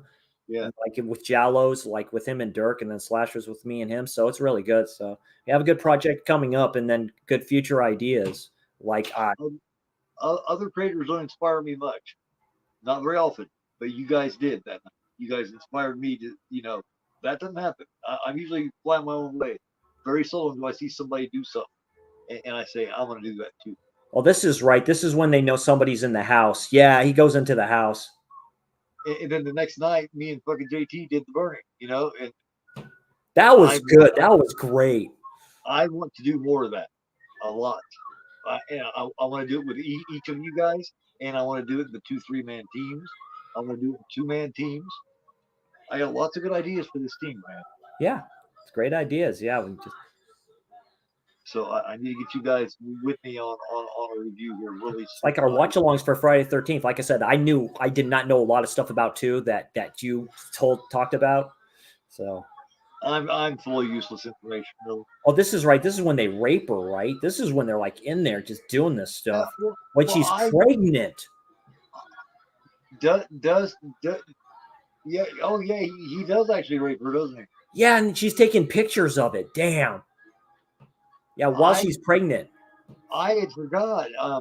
Well, I knew it alluded to a rape, but I forgot that it Yeah, shows her. I did too. Like I know they went in there. I thought maybe they roughed her up, but oh, Yeah, that's definitely that's what right, he was. because this is where he's at a recital, right? He's doing the thing. And she's pregnant. Yeah. He all goes in there, he starts whistling, dude, because she's all getting ready, dressed up to go over there. And yeah, Yep. this is very Death Wish like, very Death Wish like when they, like specifically with two. Like, Oh, they take their turns too. damn. I'll put makeup and shit on in the mirror. Basically wore face paint on and stuff like that. Yeah. Yeah, that's right. He's getting ready to start and he doesn't see her.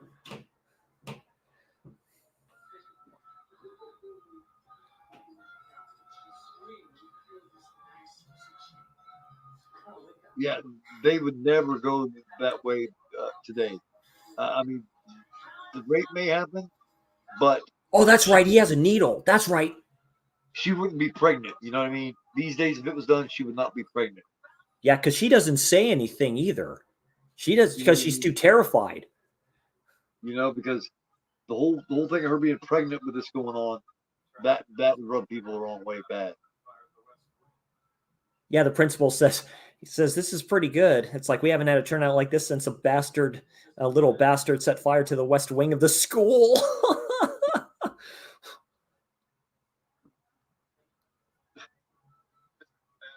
Yeah, a lot of channels inspire me. I mean, people give Garrett a lot of shit and stuff like that. Born to be Rad, he does great shit over there. I mean, Yeah, Garrett's good, man. Hell yeah, yeah. yeah.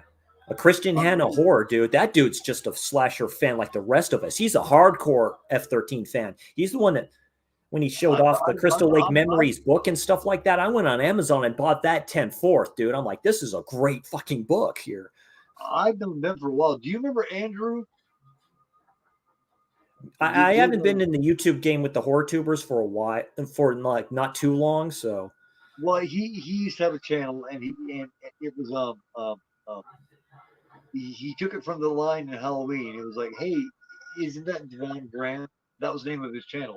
Hey, isn't that Devon Grant? okay.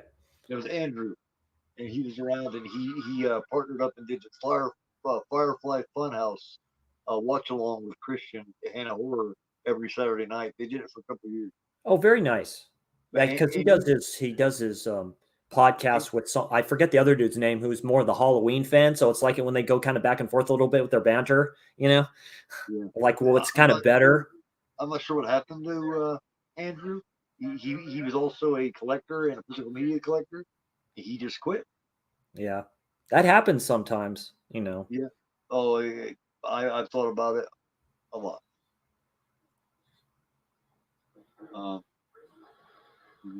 That's what I'm saying. That's what I'm saying. I really want you guys to help me out here.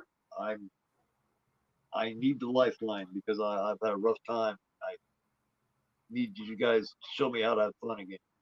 Oh yeah, that's what it's about, really. That's why I said, you know, it's all this shit going on and stuff like that. Some people can't seem to keep their mouth shut. So I mean, it's like, well, and it's making me depressed, and I didn't yeah, any of it to get to me, but it's finally worn me down a bit. Yeah, exactly. There's other stuff. Right, this is where they try to set him up. She's like running, kind of lure her. That's right, because he has her kind of like hostage and shit like that. This is good with the red lighting and shit like that. That adds a really good kind of. Yeah.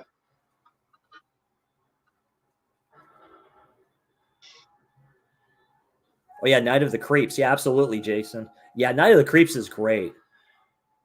I got good news, ladies. Your dates are here. Bad news? We're all dead. Tom Atkins is a fucking. Oh, he's great.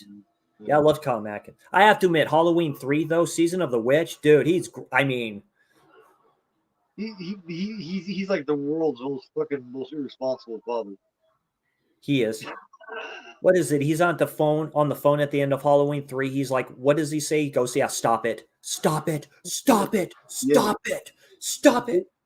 They took that directly from the original fucking Invasion of Body Snatchers, man. With like Kevin McCarthy. By Mr. Loomis. Yeah, they just like beat his ass for like a second. Yeah, they were that was inspired directly by Invasion of Body Snatchers. The original, which is a great old fucking film. It's my favorite of the Thing and all them. Invasion of Body Snatchers is my favorite. Like the original? Like the OG one? Yeah. That's a good one. The OG versus the remake in 4? Donald Sutherland. And no, that was 78. 78, yeah. Jeff Goldblum. That is Donald such a good Sutherland. film. That's the best Invasion of Body Snatchers. But the original's a great one too. I have one on my Amazon wish list too that I want to get with Donald in it. Eye of the Needle, which is like. I've got a German media book of the remake Invasion of Body Snatchers. Oh, that's nice. That's the one that Kino Slip has. Yeah. It's all German. It's really nice. It's a 4K Blu-ray combo. He's also good in Lockup with Sylvester Stallone playing the warden. Oh, Clute, man. Oh yeah, Clute. Yeah, Clute. Yeah, I remember we did Clute with Jane Fonda. That was my first 4 film stream I did with Dirk and Darren. That got a shitload of views. We did Clute. Yeah, Giallo inspired film. So we did Clute. We did Don't Look Now. We did Last Night in Soho, and we did The Neon Demon. I really like Last Night in Soho. Don't Look Now is got I love the cast because I like Julia Christie. Clute is great. That got Jane Fonda the Academy Award. That bitch. Yeah. Great actress. See her full frontal for like a minute, but that's okay. well, you get to see plenty of Jane in Barbarella. Yes. Barbarella, psychedelic. But yeah, Clute's a good one. Yeah, Clute's a good one. Julia Christie's a hot one too, man. The one plays his wife and Don't Look Now. Oh yeah, Don't Look Now. Oh yeah. I'm just not sure what the fuck that's about, dude. I'm still not sure what the fuck that show's about. Darren does good filmonologies, like with opera. He basically said it right, where Dario Argento's opera has like 3 different endings. So Clute kind of has like 2 different endings. Really, it's whatever one you want to kind of go with. The whole scene with the detective looking outside and he sees the 2 ladies. There's something up with that, where it's like, About Argento's catalog of films from about 71 or 72 till about 87. That 10, 11 films. Opera is probably his last great film. Is they switch off, like the order of the favorites switch off constantly in those 10 or 11 films. Like they're all so good that the order of the favorites change from like one month to the next. It's so good because they're all so fucking good, man. That, yeah. Between Deep Ray, Tenebrae, Opera, all those, it's like, which way you like the best? It's like Inferno. Yeah, all of them. Yeah, all of them. Stendhal Syndrome. I mean, not a bad. He didn't make not even close to a bad film throughout all those years. They were Stendhal Syndrome might be A.G. Argento's best film that she starred in with for Dad. That might be her best. I really like the Stendhal Syndrome a lot. Yeah, that's one that nobody hardly ever talks about, but it's so good, man. The guy who plays that serial killer is really good. The whole story is just so fucked up, man. Oh yeah, dude, it's like it's like she's looking for him. Well, she finds him twice. Yeah, we'll just say that. Yeah, twice. You found him. There he is. She gets her revenge, though. Boy, he dies horribly. It's his whole story. I mean, ain't that a bitch? She's looking for him. She's trying to catch Ain't that a him, trying bitch? to catch Yeah. him, and he fucking abducts her. You know, that's a big middle finger right to the fucking authority, isn't it? It's like, oh Yeah, yeah, the you're one dude, looking for me. they have him corner. Neil does the Cape Fear thing. Where we go, come out, wherever you are. Yeah, yeah, Just yeah. like Keep that. And moving. he's just waiting for him. He's just like, okay, I can play this game too. I can do this. Yeah, Cape Fears would be great to do. Oh my god, dude. There's so many of the That with the remake by Martin Scorsese, Counselor. yes, yeah, Counselor. it is good. You there, Counselor? Yeah. Yep, it is good, man. Um, What's his name is in that too? Cape Fear. He's Dalton, I think was his last name. He's a former senator. I'm getting past the main subject here. I just think about these people.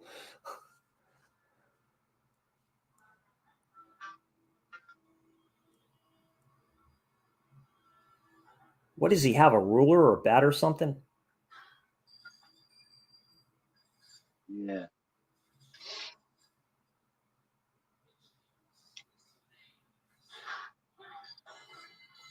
Oh man, just whips him with that chain.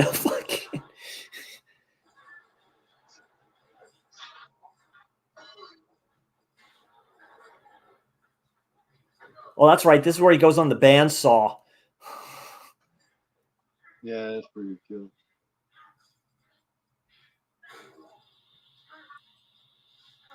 Yeah, welcome to shop class.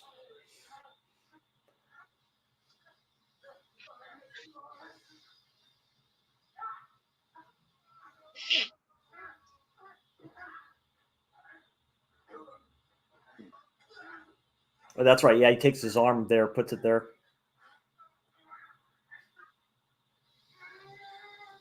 Still showing the difference between a grown man and still a boy, you know. Yeah. He's not grown quite yet, and he's proven it. He's overpowering them. Oh, right on the saw. Yeah.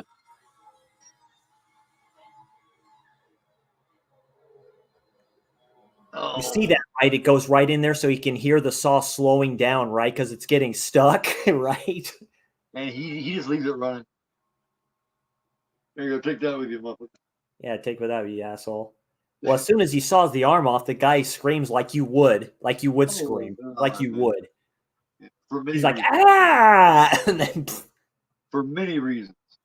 Number one, pain. Number two, oh my god, my arm's cut off. So it'd be physical and emotional. You like, just lost where your is he? fucking He's arm, supposed to be here. you know? You just lost your arm, pal. Yeah, And he he's gonna be dead. dead.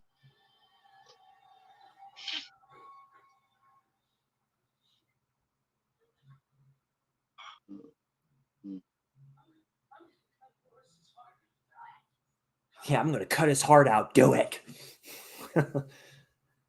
Yeah, yeah. You see, man? I mean, this chick is fucking batshit, man. That's right. Yeah, this is the burn scene with the gasoline. Yeah, he knows what he's doing. She's batshit, man, but there's something about her that's fucking just attractive as hell.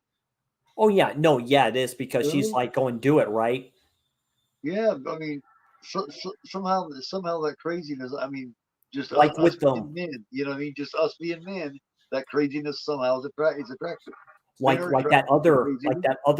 that other Yeah. film, the Night Train Murders, right? Where it's the Oh woman yeah. telling the dudes to do the shit. Yeah. For some Oh, reason, that's men right. are He takes the blowtorch. That's right. men like crazy women for some reason.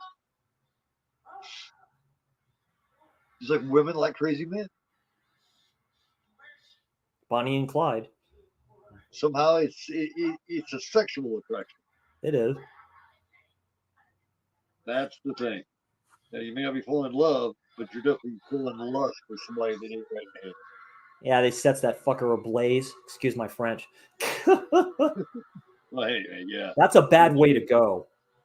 I mean, you hear my language, man. I talk like a truck driver.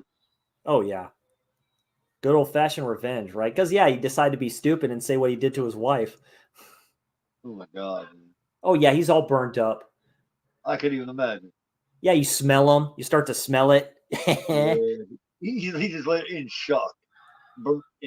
That's Oh what I'm yeah, the saying. big In dude. shock. He's in so much pain that he can't even move. Yeah, the big farm boy. Yeah, picks him up like a wrestling move, man, and just tosses him. Yeah, you got somebody bigger like that, so much powerful, and you're not be able to hurt him. Go for the You gotta, legs, dude. What's wrong with you? God. you gotta go for the knee, the Yeah, the throat, or knee, the dude. eyes. Yeah, The it puts knee, him the in the throat, bear or the hug eyes. here. You Oh, got that you lead got pipe. somebody. You got somebody that much bigger and that much more powerful than you. You gotta. Everybody reacts when you fuck with their eyes. Go for his eyes. Oh, there she goes. You know. Oh, I whoops. don't care who you are. If you poke somebody in the eyes, they're gonna react. Then you go for a knee or the throat. Oh, she's The dead. eyes. She dead. Yeah, that was completely fucking pointless. What she just did there just didn't work out well. Where is she? Yeah. The roof. She wiped herself out and the big boy with the car. You don't see that. She runs over him, and it's like the car fixing place, so the car falls on her and basically crushes her. Right. I like That it. was He grabs her by her hair and turns her around. Where is she? it's definitely a failed attempt. Wrong. Yeah, well, this is all playing, and he happens to be at the very top there on the on the flipping roof, like the opera house. Thanks for running over the big Neanderthal for me, though. That way I don't have to fight the big fuck anymore. Because he was getting his ass kicked. Oh, he was. He knows it. Puts him in a bear hug, too. He just takes that pipe and keeps on hitting him in the fucking head with it. That's the only one that gives him any fight, though. The rest of them, he just whoops up on their ass for the most part. Yeah. The one dude that was the other muscle and stuff like that, the dude with the mohawk, he decided to be stupid. And he gets set ablaze. Andy. They just don't know how to fight. The smaller guys don't. They do not know how to fight. He doesn't because he needs his buddies around to help him, right? Yeah. He needs his buddies around to do it. He's the brains of the operation, basically.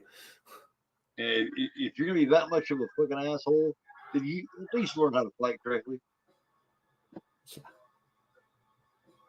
Yeah, that's why he all slices her like on the chest or whatever like that. That's a switchblade. I wouldn't even consider saving his ass to begin with, man. Like, fuck you, dude. Just hang there till you drop. My late father almost beat a dude to death. He was like because he used to run some apartments. He said he almost thought he was dead because he hit his head up against the concrete so many times, like on the ground, like he knocked him out. Just got a concussion. Yeah, that's right. Yeah, but he said basically he got a concussion, but he said I thought he was dead because he wasn't moving. He said I got scared shitless, so it's like, but yeah. So what happened? He was punching him and that was bouncing his head off the concrete? Slamming his head up against the concrete or something like that when he kind of tackled him down like a little bit because he was fighting back. My dad was tall and skinny like I was, but he was a scrappy MFer, Dude, being tall and long like that is a hell of an advantage, man. He said that like he'd BS a lot. He used to tell me don't BS a BSer, but right. Because if you're long like that and you know how to use your jab, you can look at that. He said, "Give me your hand," and he just slices it. That's the best weapon the boxer has. Is a jab. The jab sets up everything. Yeah. Just straight up does that, offers him his hand, he slices it, and he just goes, fuck off. Yeah. Jab creates distance, man. Jab creates distance between you and the person. You can punch him far away and keep coming in. I did a lot of boxing when I was in my 30s. Nice, yeah. And the jab is the most important punch there is. Yeah. It sets up everything. That was good right there. That's the way you're supposed to end things like that. Yeah. They punched him right in the fucking face because he tried to cut him. We could not find anyone who actually saw it happen. Yeah, now that cop could say, I can't prove it. Same shit. Yeah. There Yeah, you did you have see it. Good. There you have it. Great, gritty, great it? film here. Class of 1984. Yeah. I mean, I haven't done my letterbox kind of review on it, but this gets a solid 8 out of 10 for me. I really Oh, like yeah. this. This isn't just a movie of the time. This is a movie that still resonates today because shit like this is happening today. So yeah, definitely. It's done very well. Yeah. Mark Lester. Mark Lester is underrated, man, because I think Firestarter's done really well. Yeah, Commando. That's a great action film with Arnold Oh, Schwarzenegger, yeah. dude. It's like Very young Alyssa Moonless Milano and Milano. Well, hello, he- John. So glad you can make it. It's like so yeah, good. Or welcome home, John. So glad you can make it with yeah. Bennett character. So funny. He's like, you're really funny, Sully. I like you. I'm gonna kill you last. Last. He's like, He's when I like, said I'd kill you last. "Kill Yeah, us." I that's right, lied. Matrix. You did. I I lied. Yeah. lied. Yeah. Oh, what's her name is in that too, where she's like all Well, that battling the dude Duke plays character. that She's like, guy. these guys are having these guys eat too much red meat. It's Yeah. like so, Well, that one that he said that he lied. That one. yeah, That's the dude that The plays Sully character, yeah. the main bad guy in the Warriors.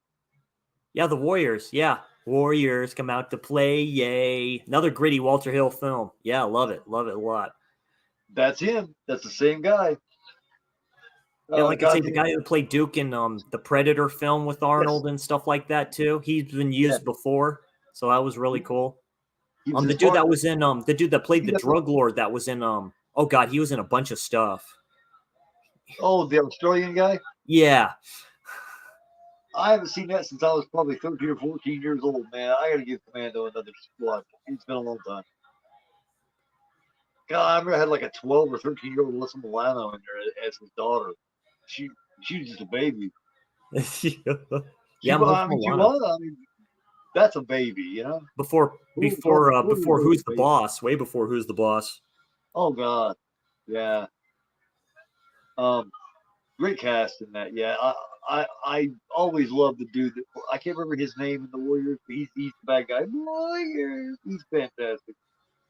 He was also in 48 Hours, and so is James Remar. Yeah, filmed in Calgary or done through Calgary, Canada. So Calgary, Alberta. Yeah, So yeah. Well, they said that a lot of it was done in Toronto, so I guess I guess they did both. That fucking play the song, full dude. song from Alice Cooper in there. That's when studios could do that. It's like, probably just asked them, hey, can we use this song as part of our film? Sure, man, go right ahead. Right. It'd be a great idea. Yeah. Yeah, Ninja. I haven't seen Last Night in Soho either. It's a good 4K. Anya Taylor-Joy. Wow. And Matt Smith. Matt Smith? Yeah. Matt Smith. Great actor. Matt Smith is a great actor. Anything he's in, he kills it in. He's really good in that. This was probably my last Extreme Theater at least for a while. Need to switch things up and do some different stuff. Obviously, need to put together some reviews and shit like that. Just something. Man, I need to find something. Here we go through and I'll pop this shit up here. What's going to be happening? Yes. Here is the guys. One of these two guys will take my spot. Thank goodness. The horror YouTuber of the month tomorrow when I announce it. Look at those glasses there, son. Look at that. Also coming this month now, we will be starting the Canale and Balzo, which is the Italian horror / giallo discussion channel bounce show. Woo! Look at that sexy panel right there. My goodness. All right. Yes, we'll be bouncing from channel to channel each time. Anybody that's seen it before knows what it is. We got at least two new guys in here. So I don't know if Darren's doing it, but Chris and Dirk are with JT and myself. Absolutely.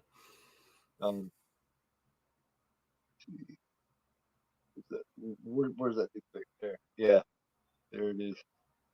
which will, yes. So yeah, All man. right. Thanks, dude. Appreciate it. When do you want to do Friday the 13th Part 3? We can do that sometime next week. Let you know my days off from my job, and yeah, we'll complete the trilogy of films there. We'll do a watch along and discuss where we get introduced to the hockey mask, the legendary hockey mask, and yeah, in 3D, glorious 3D. That's a fun one. I seen that at the theater when I was a kid in 1982, when I was 9 years old. And they called that 3D, they called it Super 3D. Super And 3D, that's right. and it was so fucking good. That Yeah, was so absolutely. good. That Yeah. 3D was. I had never seen it. And my very first 3D was Friday the 13th Part 3 in this Super 3D. So it just started, you know what I mean? There's so many things in Part 3, like when he's adjusting the clothesline. He takes the Yeah, pole, that's really trippy. Yeah. the baseball bat, just all that shit. It's just all Thing the really dude's good. upside down and the knife between the whatever like that, and the blood, the fake blood there, the eyes gouging out scene. Probably the best one is Or it is popped out, probably right. the crossbow when he goes like that. That's Yeah. on point. Yeah, he just kind of walks out there. She said, "Oh, sorry, I dropped your wallet, but I got it back." And she's up and she's like, "Shelly," she's like, "Who are you?" It's like it's like you see it. I mean, fuck, you can tell that wasn't Shelly from a mile away. Yeah, couldn't tell. Hey, Come the fuck Missy. on, man. You know, Yeah, Shelly, goddamn. Oh man, what a great character. yeah. But yeah, Comic man. relief. Thanks, and I will be talking to you, and we'll figure some shit out, man. Absolutely. Have a great night, man. Thanks. You too. All right.